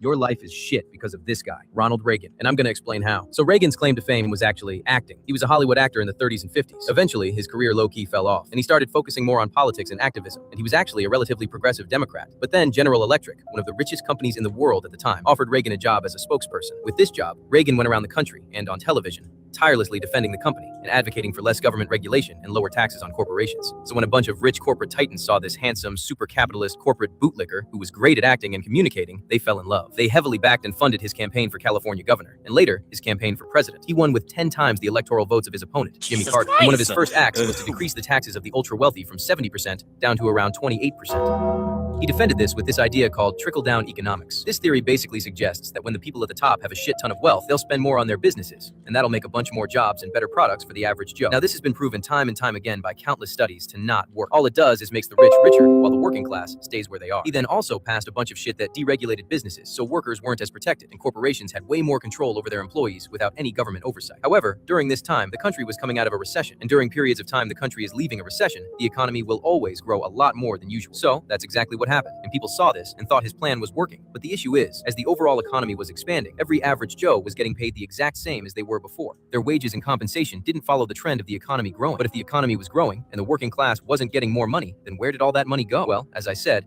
it went straight into the pockets of the rich. And on top of this, lobbying, which every other country calls corruption, expanded like crazy as a result of deregulation policies. Now today, we have the highest income inequality in 50 years. Our politicians are all just fucking puppets for the wealthy, and there's no signs of changing, especially considering the fact that our current president's motto, "Make America Great Again," is literally the same exact one that Reagan used. Your life is shit because of this guy, Ronald Reagan, and I'm going to explain how. So Reagan's claim to fame was actually acting. He was a Hollywood actor in the 30s and 50s. Eventually, his career low-key fell off, and he started focusing more on politics and activism. He was actually a relatively progressive Democrat. But then General Electric, one of the richest companies in the world at the time, offered Reagan a job as a spokesperson. With this job, Reagan went around the country and on television, tirelessly defending the company and advocating for less government regulation and lower taxes on corporations. So when a bunch of rich corporate titans saw this handsome, super capitalist corporate bootlicker who was great at acting and communicating, they fell in love. They heavily backed and funded his campaign for California governor, and later, his campaign for president. He won with 10 times the electoral votes of his opponent, Jimmy Carter, and one of his first acts was to decrease the taxes of the ultra-wealthy from 70% down to around 28%. He defended this with this idea called trickle-down economics. This theory basically suggests that when the people at the top have a shit ton of wealth, they'll spend more on their businesses, and that'll make a bunch more jobs. What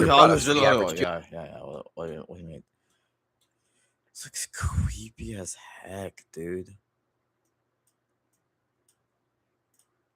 Like, generally, I feel kind of uneasy. Oh.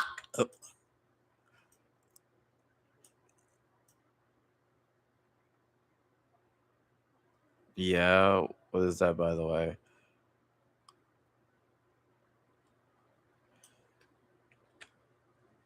Yeah, I am. Did something happen to it?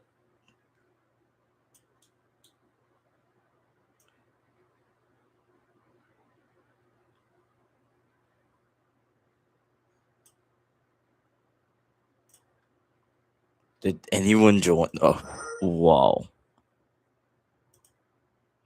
I gotta check now. No, not Willie Twin. We do have a welcome.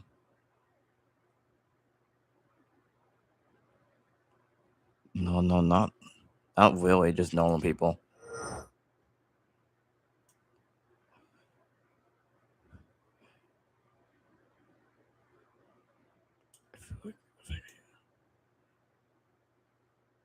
Oh, God.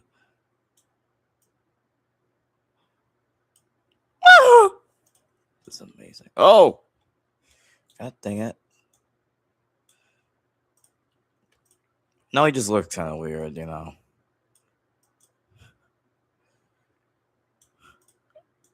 Why did I make this guy 3D?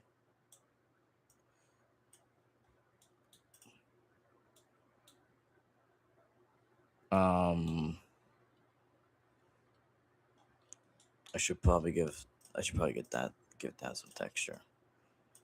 I'm calling, though I'm taking my time on my way.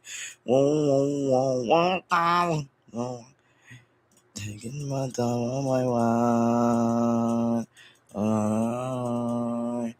Taking some time on my way.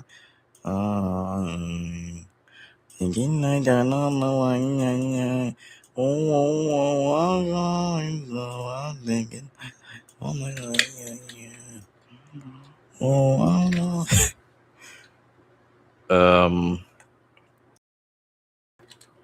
Well, just gonna move that.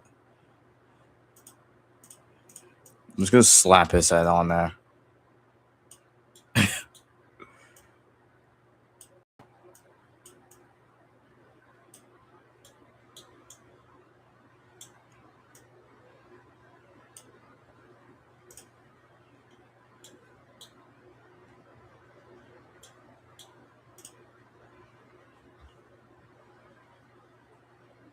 I'm gonna have to reskin all this.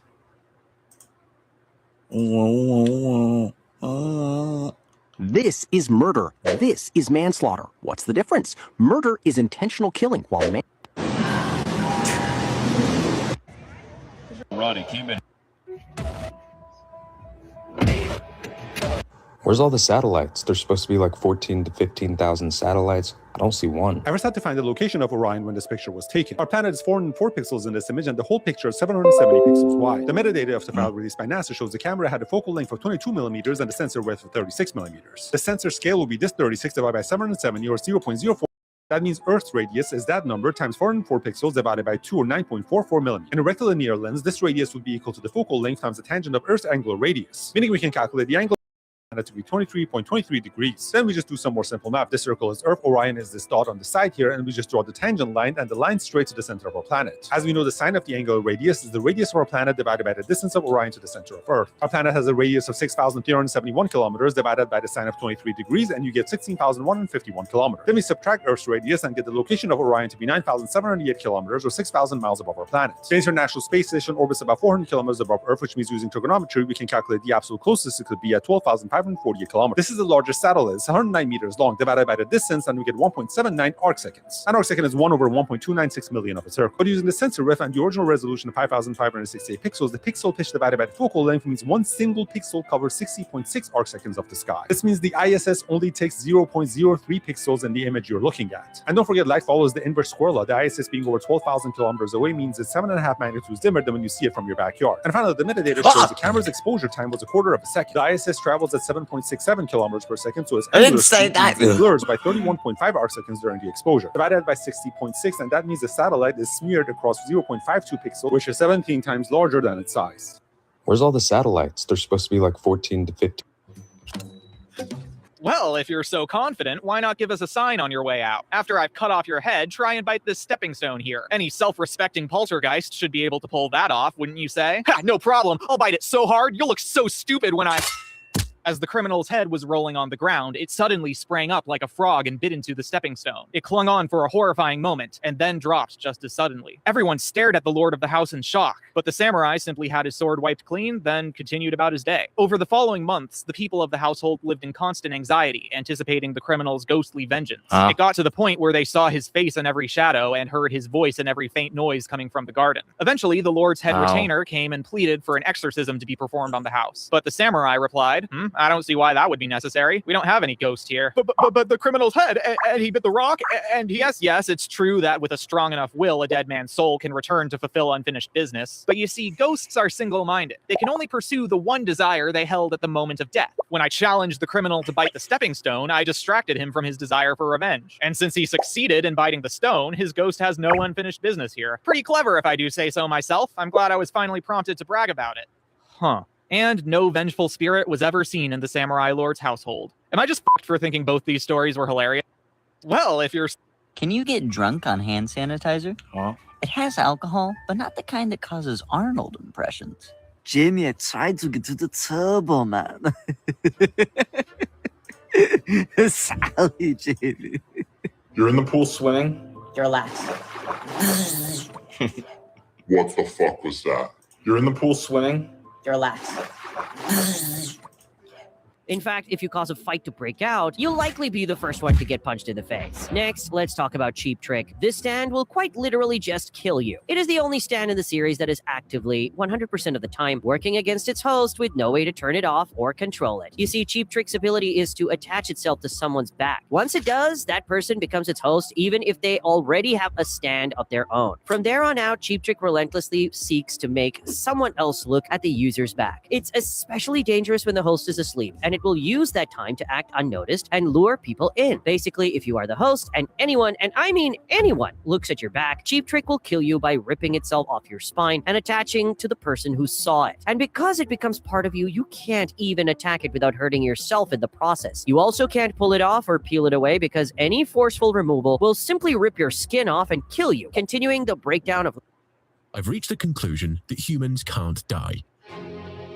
Seriously, I asked thousands of people, and 100% of them were alive. Not a single dead person replied to my survey. So, either we're immortal, or what we see isn't telling the whole story. Think about how many people smoke. You see people smoking everywhere. Your friends smoke, your co-workers smoke, and most of them seem... Next time one of you little fucks comments some condescending bullshit under my videos where I complain about my life, know one day you're gonna get an in a video. It's gonna be me blowing my shit smooth off. That video where I said my mom sends me my bad grades or missing assignments is a rare thing because unlike you, uneducated, slow F students whose parents have given up on them because you're genuinely the stupidest organism to ever set your disgusting feet on this planet, I do my fucking work and take all college and honors classes, something you slow bitches wouldn't fucking know about. And if you were one of the people who knew what a fucking joke was, then good for you, because you're going to be able to get a real fucking job one day. Unlike people who have no friends, so they take everything so fucking serious. I take all college and honors classes. Yes. 8 digits, 8 shots. Find the numbers before they find me. If you're between 13 and 39 and your parents are in the next room, keep this quiet. Swipe left, select the top. Shots where you can like shove it onto like your baby. Wait, I want chicken and chips. I really want chicken and chips. I want chicken and chips. I really want chicken and chips. I said, baby, don't you even trip. And you think I'm just stealing it. But you know what beat this? Some really good chicken and chips. Okay, I'll guess. Circles are the most important shape in the universe. Look around you. Atoms, planets, hurricanes, ripples in water, and your own eyes. Something about the universe loves this shape. And I don't think it's because it's simple. It's because it's perfect. Every circle is built on pi, a number that never ends, never repeats, and contains every possible sequence of digits somewhere inside of it. Meaning it could contain your date of birth, your credit card number, even every phone number you've ever called. And when you use letters coded as digits, you could find every name you've ever heard of and the contents of every book you've ever read. And if digits represent pixels used to create images, every image in the entire universe exists inside pi. A circle has infinite points, infinite angles, and infinite symmetry. It's infinity trapped inside a finite shape. Circles look simple, but they sit on the razor-thin boundary between nothing and infinity. And astrologists have figured out that at scale, they're everywhere. Planets orbit in circles, stars form in circles, black holes, galaxies. It's pretty much undeniable that something really strange. JJS players need to learn when to let it go. So this video starts off with, actually, fuck that. I need to address an allegation. Occasionally, two of them would get into an argument and here's how I was able to make my small business's views go. Gender wars are so idiotic it makes my brain go backwards. Like no fucking way you're saying you don't support men's mental health or National Women's Day. That stupid and idiotic excuse ever known. Both men and women do something for this world and not just one gender. Sexist men always see women as a fucking slave, which is not true and very stupid and sad to say. Same thing goes for women too. Women who think men don't matter or deserve respect. Son in when Dick you down 12 tries to run my On Viltrum he got me, slapped me. Goku, the Saiyan, he ran that learned to count a time stop. Man, I don't care what he's did or done. I'm about to put my hand through his chest right now. Let's go. To be honest, just leave him be. Leave him be? Fuck no. Well, don't say I didn't warn you, monkey. Come on, Hey, fake ass better Wukong. swing first. I ain't Are you hiding scared your of you, power huh? level? Yeah! Yeah! I knew you ain't have enough key to fuck with me. Stop holding back. Power up. Don't and look come at me. back I told you not to come out here. Now finish I it. ain't even went Kaioken yet. What's up? Are you hiding a transformation? You better stop holding back before I dragon fist your heart out. You need a Senzu beam? I can give you one so we can get to it. What? On Viltrum he got me fucked up. What? Who? Goku said he gone slap me. Goku?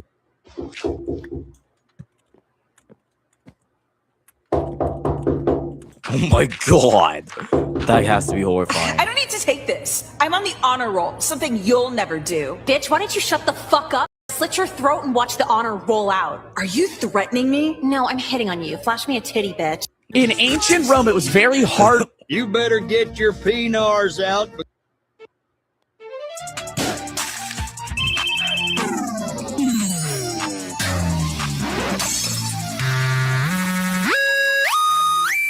But this is music, bro.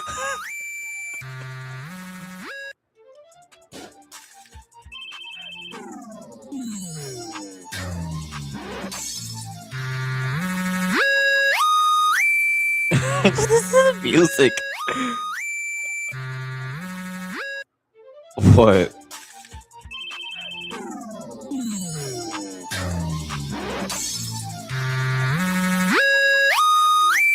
I'm just gonna go to the Discord server. How did knights beat guns? The knight's value depended on blocking arrows, spears, and swords. When the first handguns penetrated the knight's plate, the knight seemed over. However, these guns took minutes to reload, so knights learned to fake charge, baiting out the first shot at a distance and speed where these inaccurate guns would likely miss. Knights then not only skewered the helpless mob, but then shot their own guns at a more accurate range. But patient enemies can ruin this strategy, so knights developed actual bulletproof armor, thriving for 200 more years. How did knights beat guns? The knight... YouTube thumbnails suck now. Text goes here, image goes here. Okay.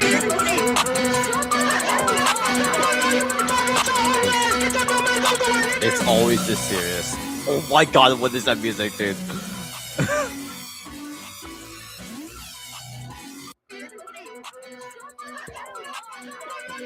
It's literally just serious, not gonna lie. Okay, I think that's everything. You can read me the recipe now. Okay.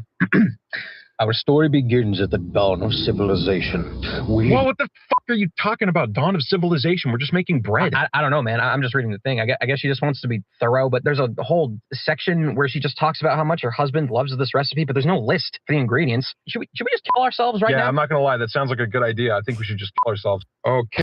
Bro, if everybody's human, why are some of us normal looking and others look like y'all? What do you mean, look like y'all, Aslan? We got different character presets, little twin. It happened because humans spread across the planet and got shaped by different environments for thousands of generations. So like evolution? Not exactly. Appearance came from evolution. Race is a label humans made later. Okay, so why skin color first? Sunlight. Near the equator, darker skin was an advantage because melanin helped protect the body from intense UV rays. But farther north, where sunlight was weaker, lighter skin helped people absorb more vitamin D. So the sun was basically editing people? Pretty much. What about hair and noses? Why are they so different race to race? Tightly curled hair helped protect the scalp in hot, sunny places while still letting heat escape. And nose shape changed too. Narrower noses help warm and humidify cold, dry air before it hit the lungs. Wider noses work better in hotter, more humid climates. Even body builds changed. Populations in colder climates often evolved stockier bodies that held heat better, while populations in hotter climates tended to evolve leaner builds that released heat faster. So race is basically people mistaking survival adaptations for separate types of humans? I guess I'm not better than you guys after all. Wait, what? Bro, if everybody's human, why are some of us normal looking? Okay, we got another street fight here. So shirtless guy squares up, and I notice immediately his pinkies are flared out. That's an immediate tell that he doesn't know how to fight. Guy in the vest notices the wide stance and immediately goes for the inside calf kick. Yeah, people don't realize how much these calf kicks hurt.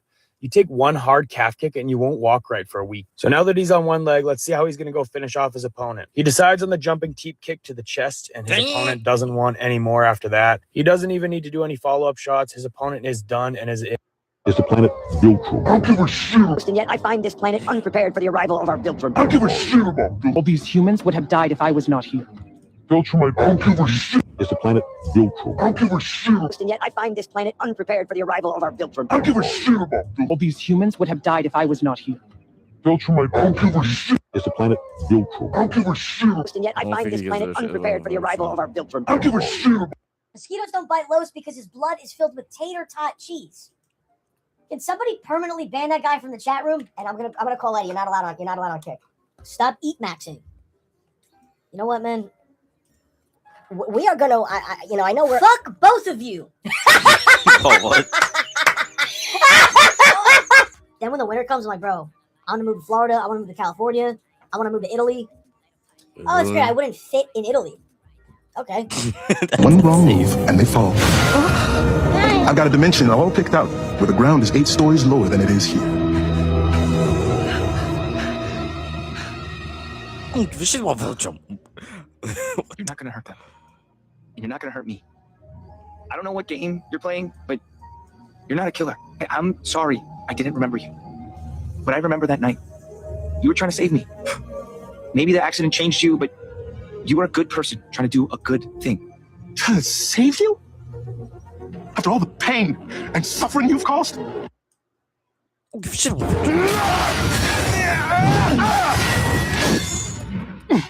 No. Wouldn't save him. Not me, not ever. Couldn't.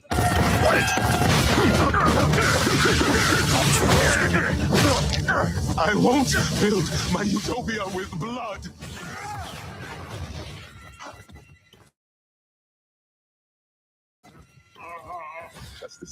Justice will come for you.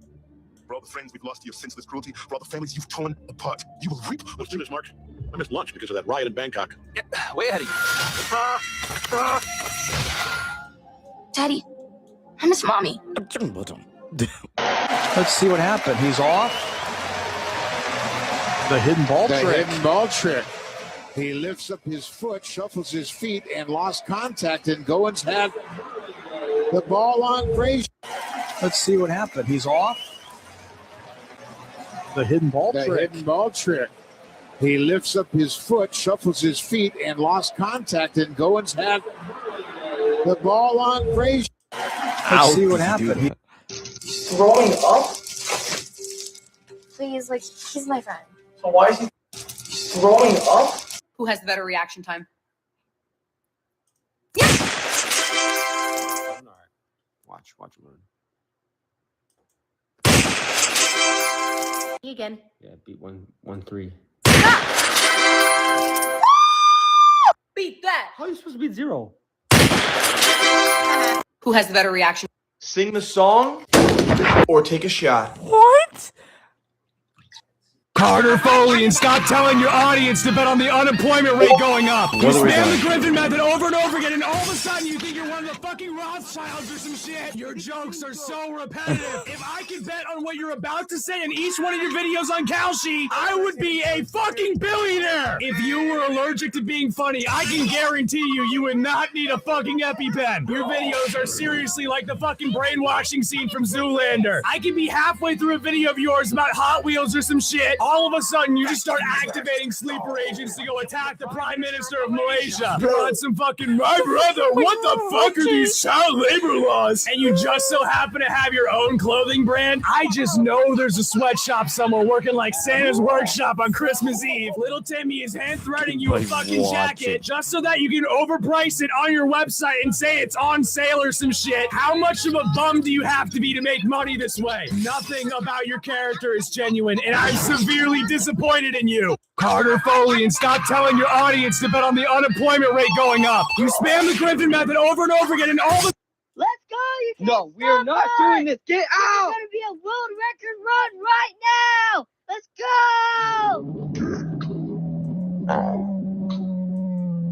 We gotta go! We gotta go! Put me down, oh my God! Put him down!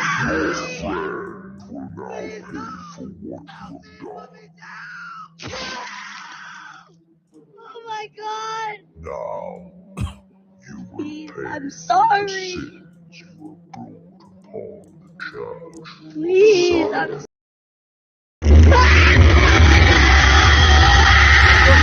Let's go! You can't No, we are stop not us. doing this. Get out! It's gonna be a world record run right now. Let's go!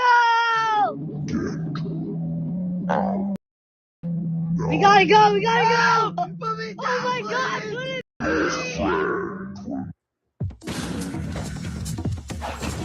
What you're seeing on is a feat. Simply put, it's a display of power. It shows what a technique is capable of and what the character themselves can do with that technique. But what's interesting about this scene is that it didn't exist in the manga. Having the most ambitious director with the most talented team of animators working in the most prestigious studio to date gets you the best anime adaptation of the decade, but the byproduct is that sometimes characters get added feats, and MAPPA doesn't do sometimes.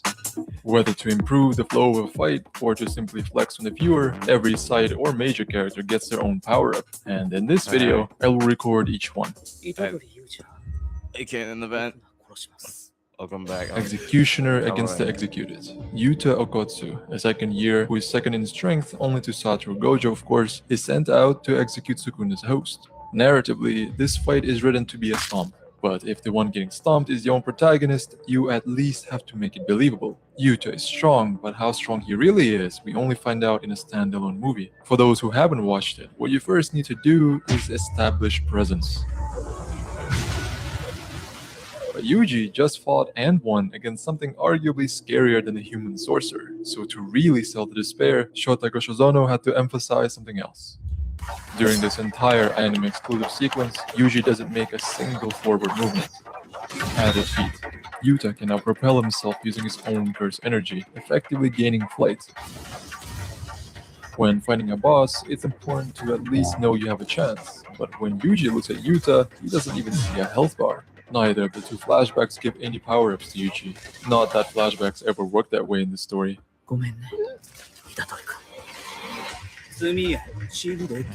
Youngest brother, oldest brother. Narratively, this fight is meant to be a lesson. Naoya despises his siblings, and so even though Chozo has to fight him to the death, he can't help but impart some wisdom. The weight of responsibility can make or break a person, and Chozo doesn't break. In the manga, this move is used as a screen to distract Naoya and hide Chozo's next move. It's nothing outstanding, and as Naoya himself notes, it's a slow attack. Naoya doesn't say this line in the anime, and the reason is simple. Chozo's attack is not slow. Naoya's curse technique, projection sorcery, allows him to make 24 movements per second, making him extremely fast and letting him continuously build that speed if he chooses to reactivate his technique. This is exactly what happens later against Maki. In the manga, it's stated that he surpasses subsonic speed, meaning he's moving at least 650 miles per hour. For context, that's the speed of a commercial plane. In this scene here, we can see Naoya desperately accelerating, so if Chozo's blood wave is right behind him and even grazes him at the very end, that blood is moving just as fast. Mappa gave Chozo a wide area transonic attack, and in return, Chozo gave the Zenin a costly lesson. 答えろやカス。呪術も使えん。呪霊も見えん。 Say what you will about Gege's writing, but the guy can really execute a revenge story. Generational oppression and trauma culminate into a massacre, all because the Zenins messed with the wrong girl. Narratively, this episode-long fight is written to be was even talking. So like, karma. Yeah. No, bro, let me talk to this nigga. Watch out. Who you, nigga? You love your life? Finally snaps. He pulls out a knife and slashes Akira, trying to shut him up for good, but he only manages to cut Kira's face before he's quickly stopped by castle guards. Drawing a weapon within Edo Castle was a serious crime, and Asano is quickly arrested. His lands are seized, and he's ordered to commit seppuku, the samurai's bloody ritual of disembowelment. Back in his domain, Asano's family loses everything, and his samurai, now masterless, are left to find their way as ronin. Kira receives no punishment and gets off nearly scot-free with just a scar on his face. Now, Kira was a prick, but he was no idiot. He knew that Asano had very loyal samurai who would probably try to defend the honor of their fallen lord, so he hires extra security and sends out spies and ninjas to track every move of the now masterless samurai. Over the next year, Asano's men seemed to move on with their lives the best they could. In this period of peace, there wasn't much demand for samurai, so they took up normal jobs. They became carpenters, blacksmiths, and merchants. The leader of Asano's men, Oishi, seemed to take the fall from grace exceptionally hard, and he began drinking heavily and visiting brothels in Kyoto. He even divorces his wife and sends his family away so he could be miserable alone. Another year passes, and much to Kira's relief, none of Asano's men seem to be interested in revenge. He reduces the number of guards at his home and assumes he's in the clear. But it turns out, Kira was dead wrong. As in the darkness of night on January 31st, 1703, 47 of Asano's former samurai quietly surround his home in Edo. Asano's men had in fact not moved on. For 2 years, they had been secretly plotting their revenge against Kira and crafted an elaborate plan to defend the honor of their fallen master. Going their separate ways, taking up normal jobs, even Oishi, the actual leader of the group, acting like a drunk, was all part of an elaborate multi-year plan to fool Kira into letting his guard down. The group had stayed in contact the whole time through coded messages, and every detail of the night was planned and accounted for. Before the attack, the Ronin visit Kira's neighbors and tell them they're not burglars, simply samurai seeking to defend the honor of their fallen lord. There would be no danger for anyone else. Unsurprisingly, all of Kira's neighbors hated him too, and no one did anything to stop them. The Ronin take out the perimeter guards, and Oishi sends archers to climb onto Kira's roof as lookouts. With everything in place, the assault begins. Oishi beats a drum to signal his men to attack, and a group under his command storm the front of the house, while another group led by his 16-year-old son storm the rear. Oishi's son breaks through first, but is quickly joined by Oishi's group. The house erupts into a bloody battle, with the Ronin cutting down Kira's guards left and right. Kira's men soon realize they're no match for these samurai, and they try to send messengers to the shogun, but anyone who leaves the house is quickly shot down by the archers on the roof. The Ronin subdue 38 men, who are now either dead or seriously injured, but Kira himself is nowhere to be found. All hope seemed lost, and Asano finally snaps. He pulls out a knife and slashes Akira, trying to shut him up for good, but he only manages to cut Kira's face before he's quickly stopped by castle guards. Drawing a weapon within Edo Castle was a serious crime, and Asano is quickly arrested. His lands are seized, and he's ordered to commit seppuku, the samurai's bloody ritual of disembowelment.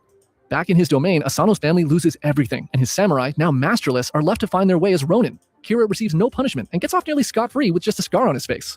Now, Kira was a prick, but he was no idiot. He knew that Asano had very loyal samurai who would probably try to defend the honor of their fallen lord, so he hires extra security and sends out spies and ninjas to track every move of the now masterless samurai.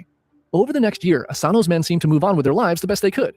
In this period of peace, there wasn't much demand for samurai, so they took up normal jobs. They became carpenters, blacksmiths, and merchants. The leader of Asano's men, Oishi, seemed to take the fall from grace exceptionally hard, and he began drinking heavily and visiting brothels in Kyoto. He even divorces his wife and sends his family away so he could be miserable alone.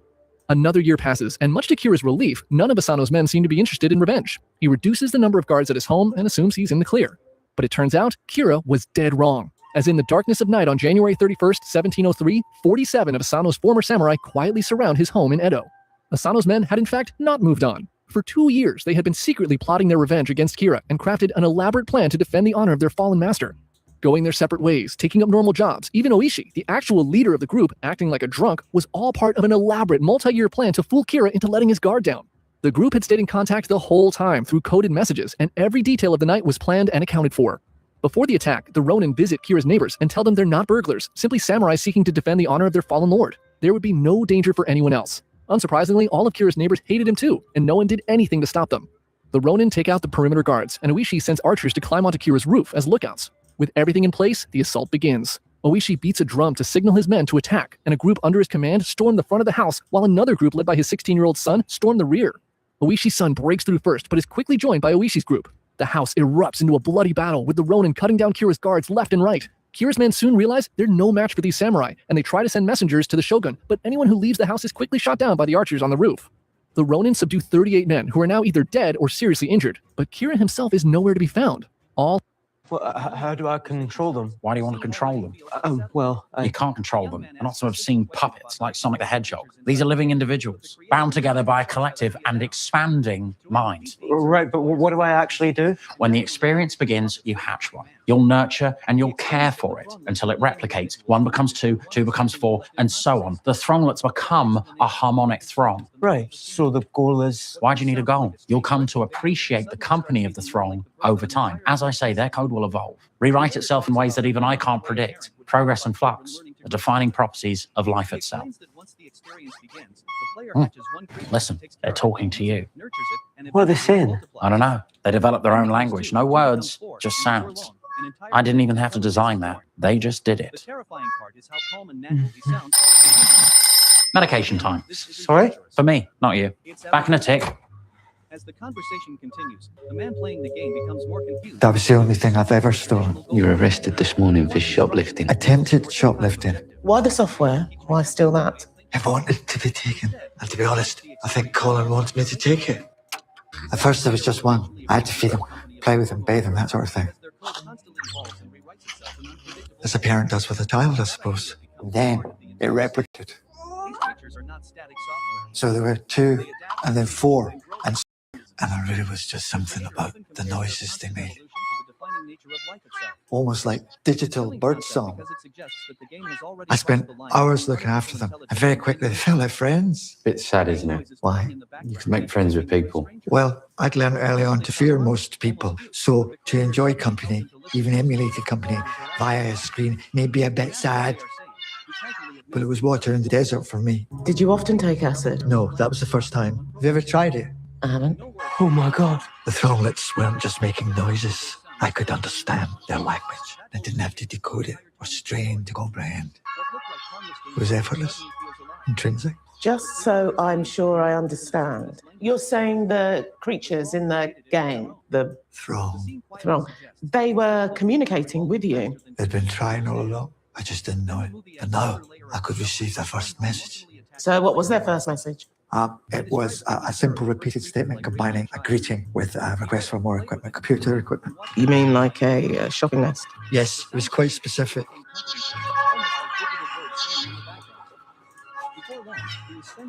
And you understood all of that? Yeah, until the LSD wore off. How do I control them? Why do you want to control them? You can't control them. They're not some obscene puppets like Sonic the Hedgehog. These are living individuals, bound together by a collective and expanding mind. Right, but what do I actually do? When the experience begins, you hatch one. You'll nurture and you'll care for it until it replicates. 1 becomes 2, 2 becomes 4, and so on. The thronglets become a harmonic throng. Right, so the goal is... Why do you need a goal? You'll come to appreciate the company of the throng over time. As I say, their code will evolve, rewrite itself in ways that even I can't predict. Progress and flux, the defining properties of life itself.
He might have used them last time, I guess.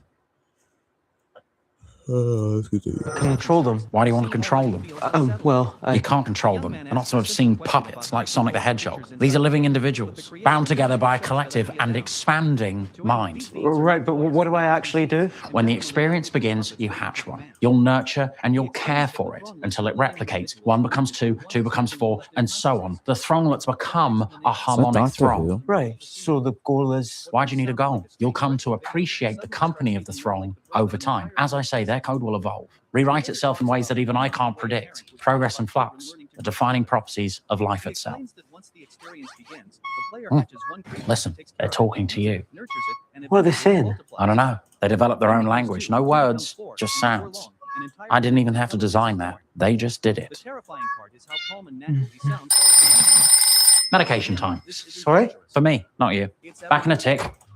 As the conversation continues, the man playing the game becomes more confused. That was the only thing I've ever stolen. You were arrested this morning for shoplifting. Attempted shoplifting. Why the software? Why steal that? I wanted to be taken. And to be honest, I think Colin wanted me to take it. At first there was just one. I had to feed him, play with him, bathe him, that sort of thing. As a parent does with a child, I suppose. And then it replicated. So there were 2, and then 4, and so on. And there really was just something about the noise. Now, we actually got a glimpse of Thrag's backstory right here. And just from this backstory alone, you could already tell that Thrag was a crazy ass nigga, because this man is responsible for multiple horrible atrocities. So let's start trying to start a rebellion because they were fed up with the Viltrumites retaliate. So the Viltrumite higher ups or Argyl's council would Light screen, what are you doing? Sorry, the video. How to press the gas? I've been driving for 15 years, so I'm pretty sure I know. I like to brush up sometimes. Hey, you just cut that guy off. I really wish there was a way to tell people I'm merging, but I don't think that technology exists yet. It does. Man, driving is so boring. Let's watch a movie with my new projector. Let's not. Let me just put up this cover. Hey, no, you can't see the road now. Oh, you're right. Now I can only a little bit right in front of me so there's no distractions. That's not how this works. What are you saying? I was distracted. Get off your phone. Well, excuse me for trying to save my marriage over text. Fixes brakes. Why are your hands not on the... You still need Why aren't your hands on a sandwich right now? Because you're not eating. That's not the same third question. Oh, it's the cops. Here, follow my lead. Do you know how fast you were? The light screen. What are you doing? It's finally over. We popped the AI bubble. Look, Triple T. Triple T?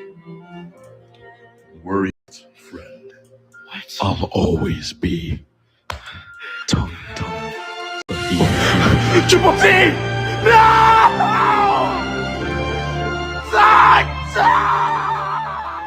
Oh my god. We popped the AI bubble. Look, Triple T. Triple T? Worry not, friend. What? I'll always. Tongue. Triple T! No! Actually, hard clicking. It's finally over. We popped the AI bubble. Look, Triple T. Triple T? Worry not, friend. What? I'll always be. Tongue. Triple T! No!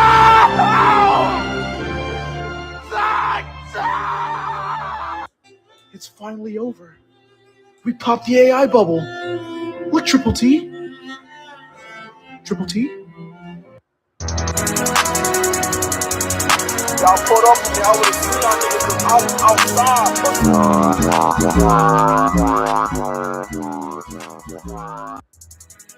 Hay gente que graba y donde la cagó.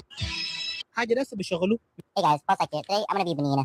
And when I saw this in the store, I know I just had to get it. Oh, hey. Oh! Ooh. Hey guys. Are you okay, Mark?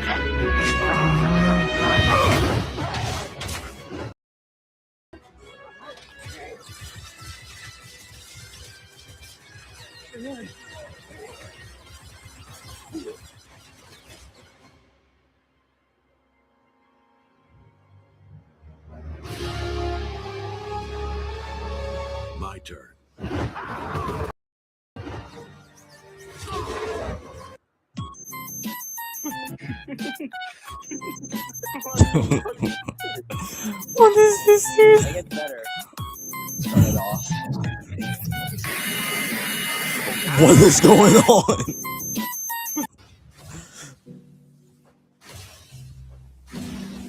Millions of you watch.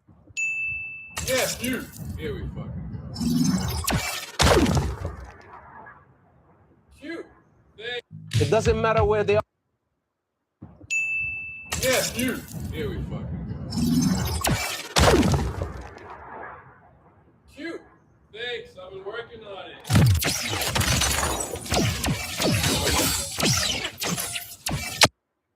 Hey, so I don't like this part in the video. I don't know what it is. I do not like this part. I guess it looks kind of sick. So we're gonna skip to the next part and then continue from there. And action.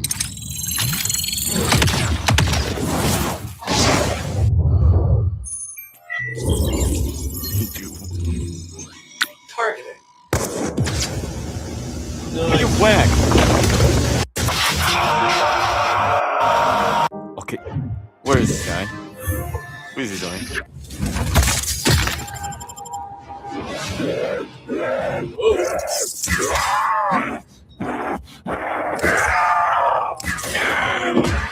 Fight!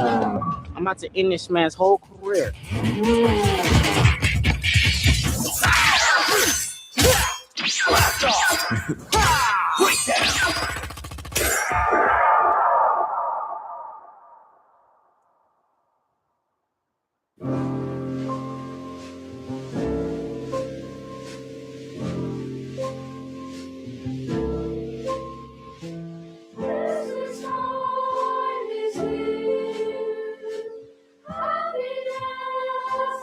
That was.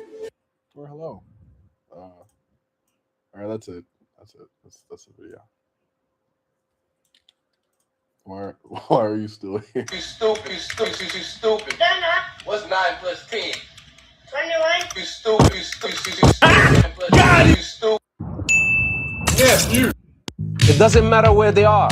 Even if they are politicians in the West, they are going to fall.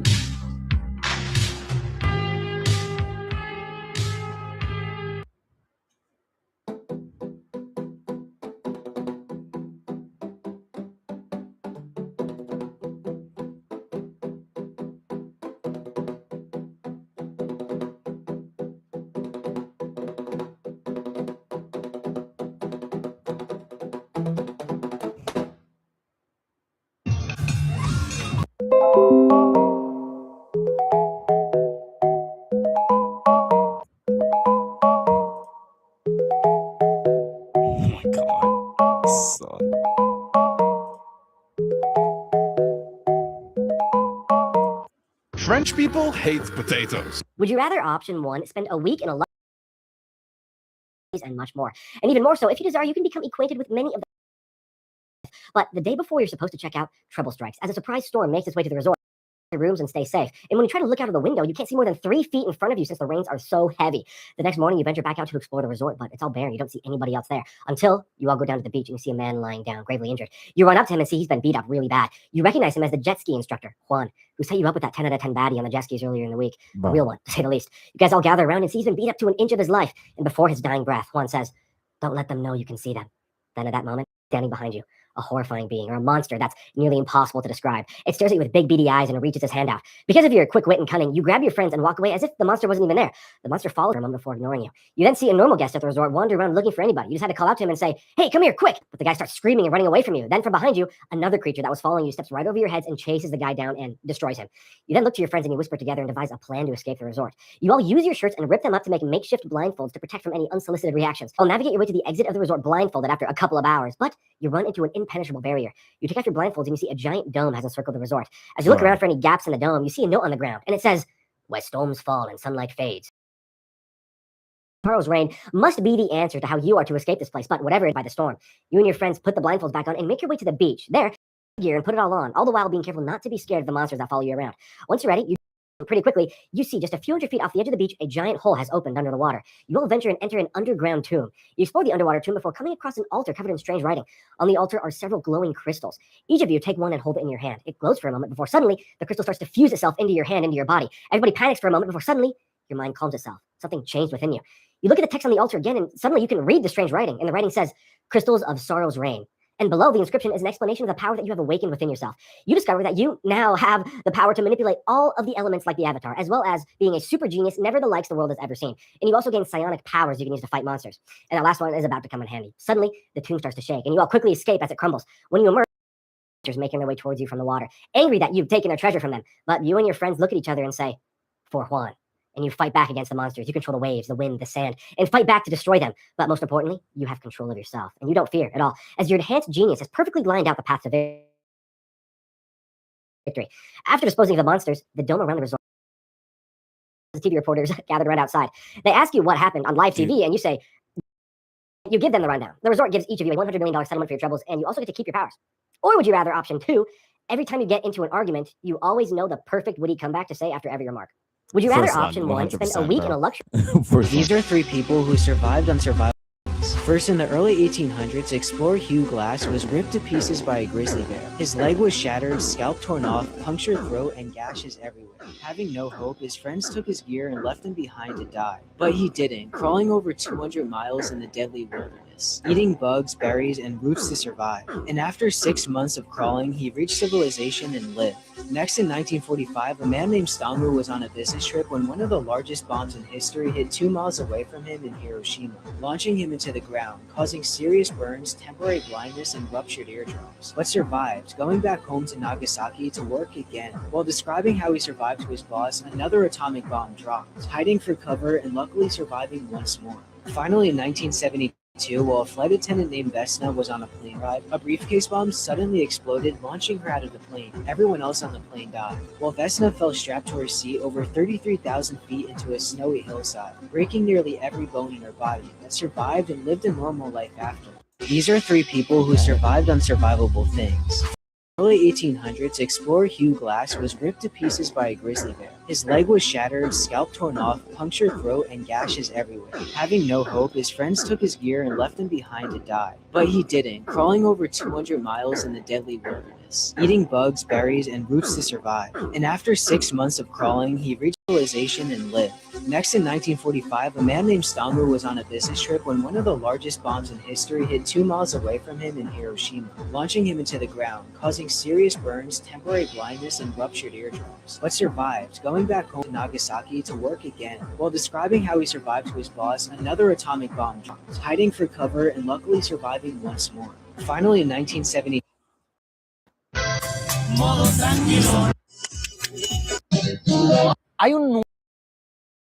Get in the car! The man in the trench. Unethical.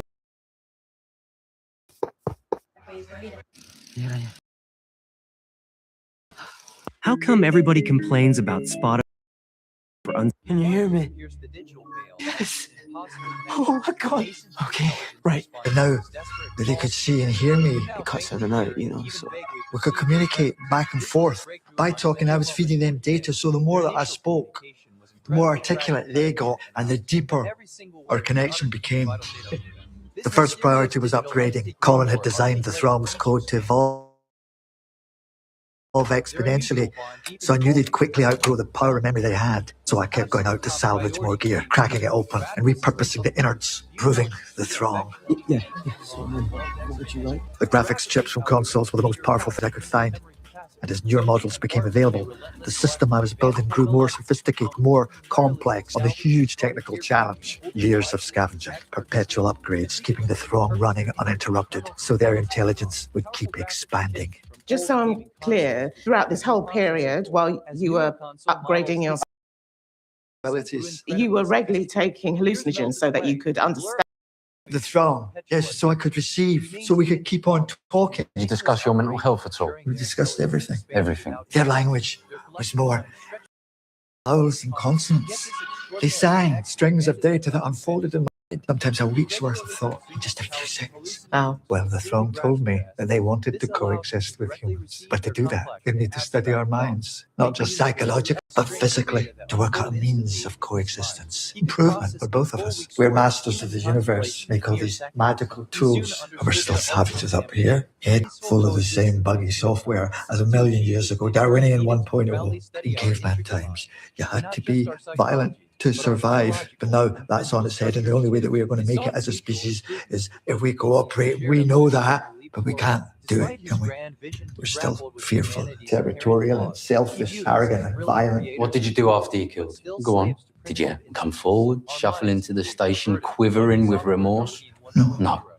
No, you didn't. If I got put away, who would look after the throng? They'd be at the mercy of God knows who. So they'd spend their time with the bloke who did this. I know, and I'm sorry. But Your predisposition. well, I wish it was, but it's The sanctimony fucking soup. There's a family out there that don't know that son. What's his name? I'm a Newton's lump. Stop lying. You are very hostile. Says the murderer. So, Cameron, you regret killing this man, Yes. and you only covered it up to protect. Protect the throng, yes. Can you hear me?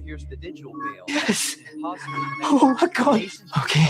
Right now, that they could see and hear me. It cuts out and out, so we could communicate back and forth. By talking, I was feeding them data, so the more that I spoke, the more articulate they got, and the deeper our connection became. The first priority was upgrading. Colin had designed the throng's code to evolve exponentially. They'd quickly outgrow the power and memory they had. So I kept going out to salvage more gear, cracking it open and repurposing the innards, proving the throng. Yeah. So, what would you like? The graphics chips from consoles were the most powerful things I could find. And as newer models became available, the system I was building grew more sophisticated, more complex, on a huge technical challenge. Years of scavenging, perpetual upgrades, keeping the throng running uninterrupted, so their intelligence would keep expanding. Just so I'm clear, throughout this whole period, while you were upgrading your I was system, improving their capabilities. you were regularly taking hallucinogens so that you could understand the Throng, yes, so I could receive, so we could keep on talking. Did you discuss your mental health at all? Gun. Hide that gun. Desmond bolts out of the house and runs as fast as he can back home. He hides the gun and races back to his uncle's house just in time to see his father being arrested. As he watches the police load his father into a black paddy wagon, Desmond's mind thoughts. His mother had raised him as a strict Seventh-day Adventist, and he knew the Bible well. He thought of the story of Cain and Abel and realized that if his mother had not stepped in at that moment, his father would also have killed his own brother. How could anyone do that? It says, "Thou shalt not kill." In that moment, Desmond Doss swears he will never touch a gun again, a decision that would one day turn him into one of the most unlikeliest heroes in military history. December 7th, 1941 was a day that shocked the nation. The Empire of Japan launched a surprise attack on the U.S. naval base at Pearl Harbor, Hawaii. In the days that followed the bombing of Pearl Harbor, young men across the United States rushed to enlist to join the war. Desmond at the time was working at a Navy shipyard and was offered a draft deferment, but he could not stand idly by and officially joined the U.S. Army on April 1st, 1942. But when he reported for duty, the commanding officers were shocked to find out that their newest recruit refused to carry a rifle due to his religion. Desmond applies to work as a combat medic, but wanting to get rid of him, the Army officially designated him as a conscientious objector, and they sent him to join a rifle company thinking this would break him and make him quit on his own. At basic training, when his fellow soldiers find out the new guy won't carry a rifle, they conclude he was just trying to figure out a way to get out of the war, so they mocked him relentlessly. They threw boots at his head while he said his nightly prayers and threatened to shoot him themselves if they were ever deployed together. Things only got worse for Desmond when he insisted on observing the Sabbath on Saturdays and requested permission to attend church services on that day. This made everyone hate him even more, and many refused to eat with him, train with him, or even speak to him. The officers eventually gave up trying to make Desmond quit and reassigned him to the 77th Infantry Division as a combat medic.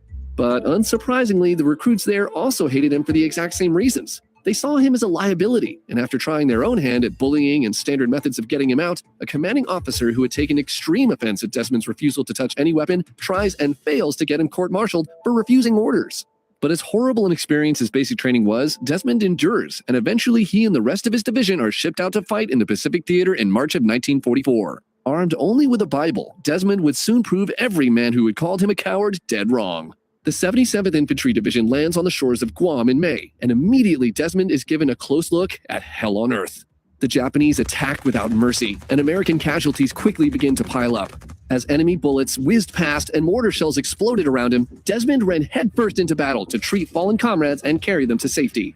Against orders, he begins crawling into no man's land at night, searching for the injured and dragging fellow soldiers back to camp, saving many of their lives. In engagements in Guam and the Philippines, Desmond again and again fearlessly charges into battle unarmed and brings back wounded soldiers to safety, and soon stories of his heroism spreads throughout the entire battalion. By the time he left Leyte, Desmond had earned 2 Bronze Stars with a V device for exceptional valor. But as bad as the fighting had been so far, the 77th had no idea they would soon participate in one of the most bloody battles in World War II as they sailed toward the island of Okinawa. In May 1945, the Japanese troops were fiercely defending their last stronghold before their main base, and as Desmond and his unit arrived to relieve the 96th Infantry Battalion, they were greeted with trucks stacked to the brim with dead American soldiers. The mud on the battlefields was stained red, and these sights shocked the 77th as they 300-foot escarpment that the Americans had nicknamed. The Japanese had spent years fortifying the cliff with an intricate network of tunnels, but firing positions. Wave after wave of soldiers attempted to take the ridge, but were driven back nightly by the Japanese. Machine gun fire from the defenders was so intense that the rounds sawed men in half, and 8 company commanders died in less than 36 hours trying to take the escarpment. Soon it was Desmond's unit, Company B's turn to try to take the ridge. The 155 soldiers of Company B stormed up the escarpment and were greeted with heavy fire from the Japanese. After hours of fighting, the day was lost, and 55 soldiers managed to retreat the cliff, with the rest either dead or too injured to make it down themselves. The survivors of the engagement look up from below, tosses it to her son. "Hide that gun!" Desmond bolts out of the... Would you rather option... The ear eggs are... He broke the cobblestone?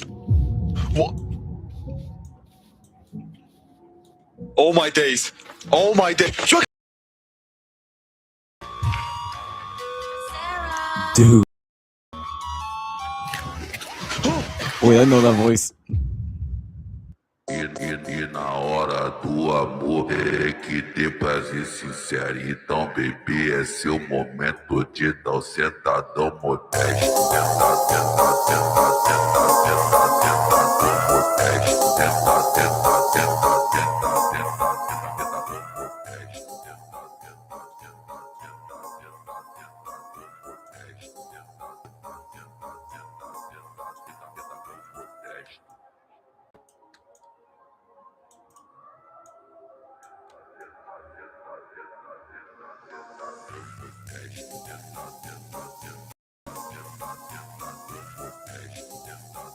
Hey, Chinui, this is actually very good at it.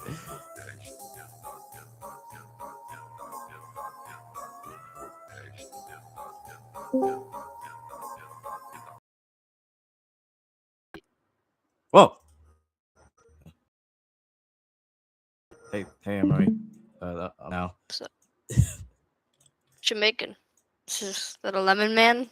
2 people. Oh no, it's not. I'm working on an anime, you know. I was gonna use this for like a horror video or something. I was just streaming the process. 2 muscular men beat themselves up.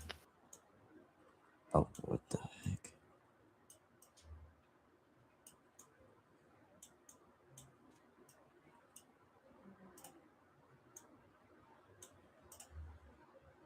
Yeah, this is actually all I've been doing.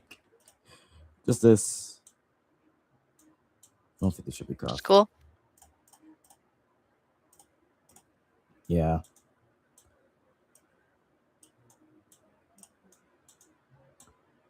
Alright, this. I think it. Nah, can't.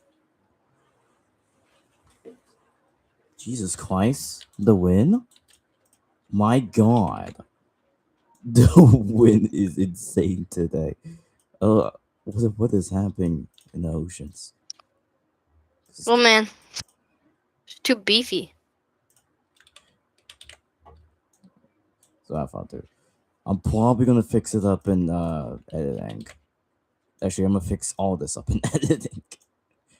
It's just gonna make my life even harder. Yay. So, like, what are these guys even gonna do?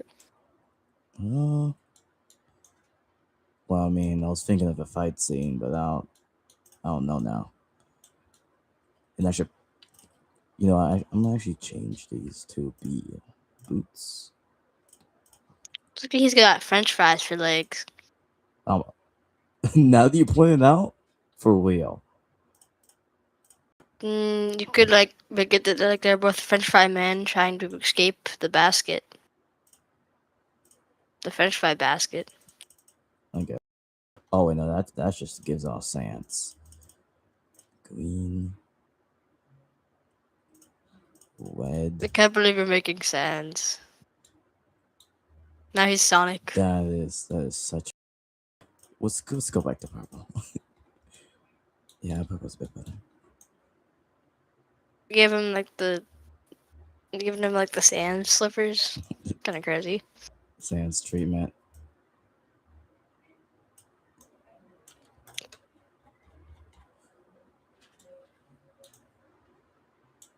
God daring.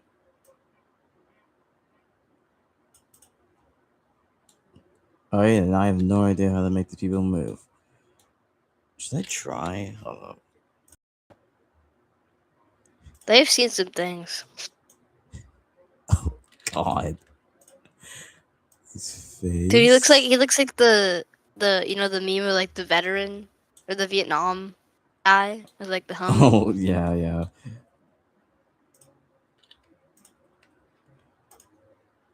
Oh, and now the hardest part. I have to separate each of these limbs now. So I Are can they take. like rigged yet? Sorry. No. Or are they? This might be the hardest part.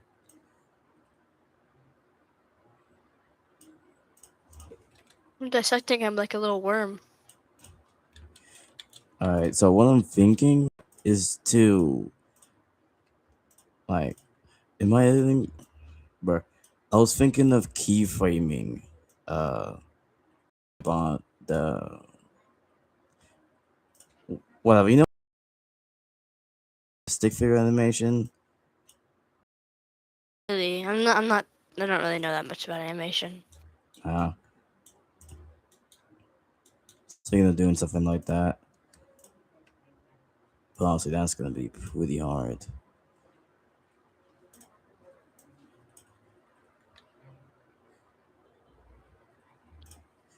I should actually start by grouping these.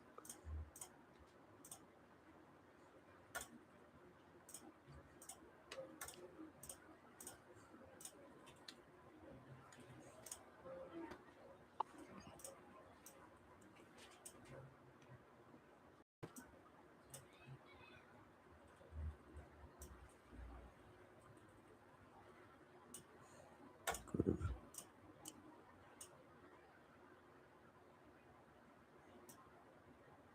Group.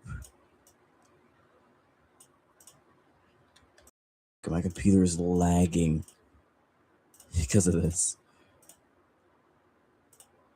These things are already grouped, so I can now just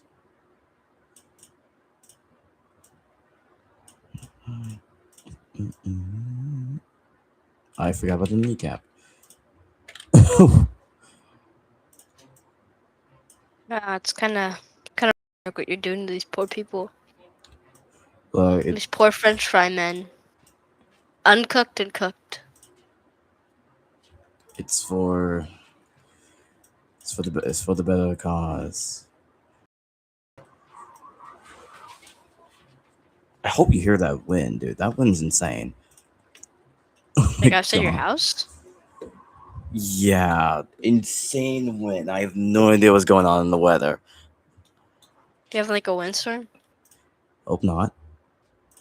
We'll be fine. Well, they're not too bad. I mean, like if you live around trees, they can be kind of bad because trees can. Yeah. You just put a bus in front of the tree and then you're fine. Wait, where's the canvas? That's what happened with my house. My house is fine now. Ooh. Oh my thank God. god.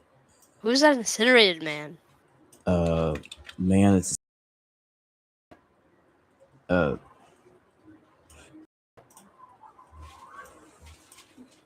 dang, man.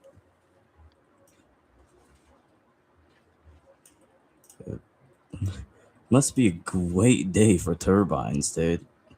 And I took his arm. Alright. Man, why people even use turbines? Hydroponics is better. Or hydropower. I don't know hydroponics. I don't know if that's the right thing.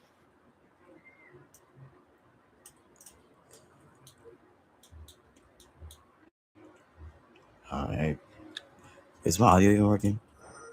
Yeah, it is. Oh, I even got this.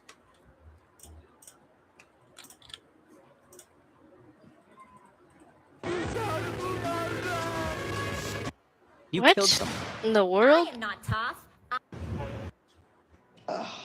Yep, 4 to 6 weeks she can't dance. Я написала все выбор на 2. Jesus. Never mind. I'm not playing that.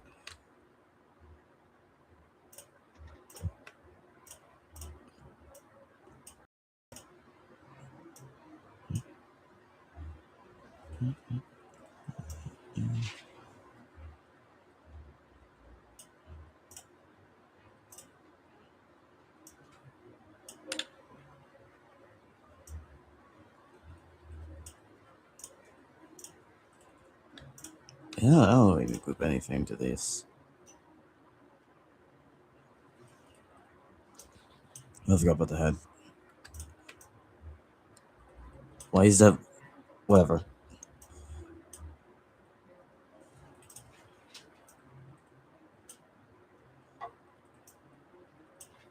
Because I need to take multiple angles of this.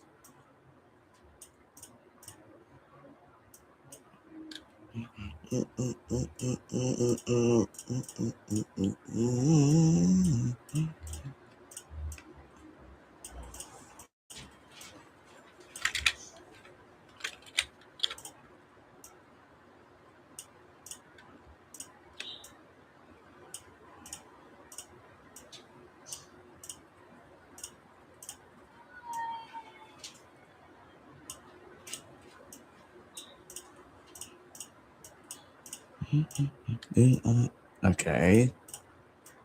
And we're just separating this guy.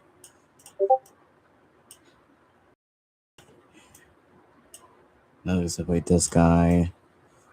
Wait a minute. Oh, never mind. Why is there like a guy, like a weird torso? Who is that man? That's this guy. Oh. Why is he getting murdered? I don't know. Kind of rude. Save. Sorry. Dang it. I clicked the wrong save button. That's...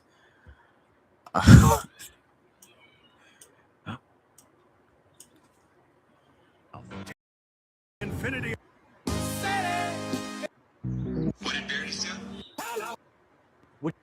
Wait, you got like...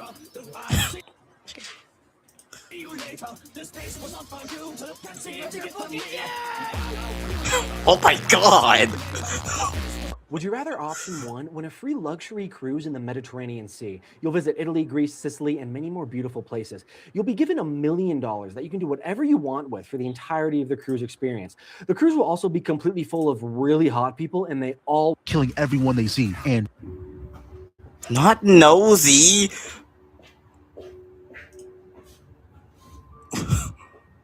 Hello, everybody. Welcome to. How is he making a clanker? Is he gonna like upload? Is he gonna upload ChatGPT into it? And it's gonna like Bro. say, "I am ChatGPT." I don't think you want to say that, bro. That's nosy. He's. Yeah, I'm sorry. He's supposed to be bulletproof and all that stuff. He's also 9 feet tall. Oh my god, he can't fit through doorways. He can break the doorway. That's what he can do. He's gonna rust in the rain.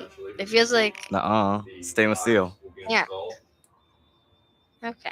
We can just like swim in the water. He's gonna sink like a rock. Nuh-uh. It's also waterproof. Nuh-uh. Yeah, but it can't swim. Nuh-uh. I'll be sure to capture footage for the process. It's a great shit. Release the footage. This sorcerer is In already this dead. video, Just Weldon Files in real life. That's actually. This is Walt-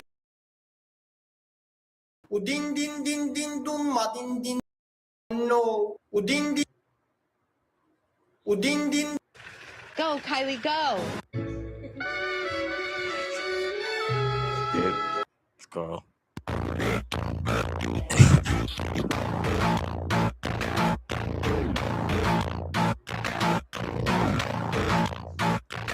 What is this video? No. They wanted to coexist with humans. But to do What's that, this they want movie? to study our minds, not just psychologically, but physically, to work out a means of coexistence. Improvement for both of us. Over time, working in unison, we designed a neurological interface that would allow them to connect to me directly. It entailed a little home surgery.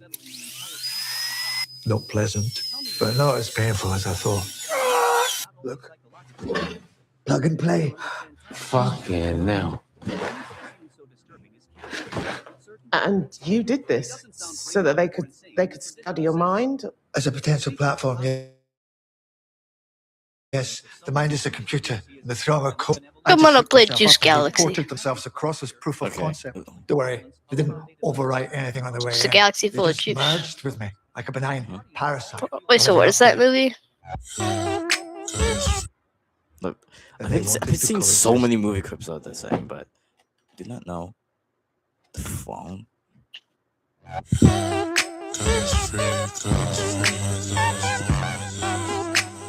Anyway, this.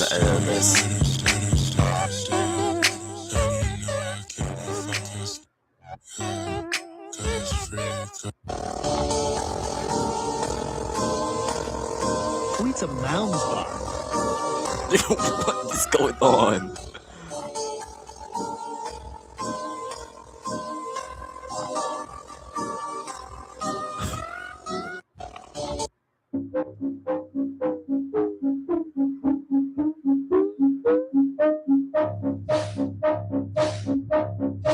This has to be it, bro.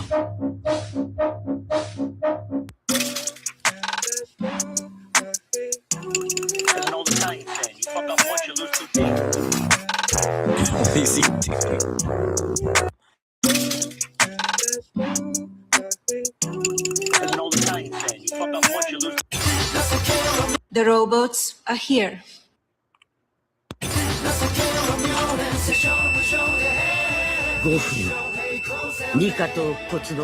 The robots are here. Our future is no longer science fiction. Surely not a trend. And though the Buccaneers try to fight back, it is a massive. This is how you eat a Big Mac. Oh my god! Lucky Kaji. Lucky Kaji. Lucky Kaji. Lucky Kaji. Страшно, очень страшно. Мы не знаем, что это такое. Если бы мы знали, что это такое, мы не знаем, что это такое. Страшно.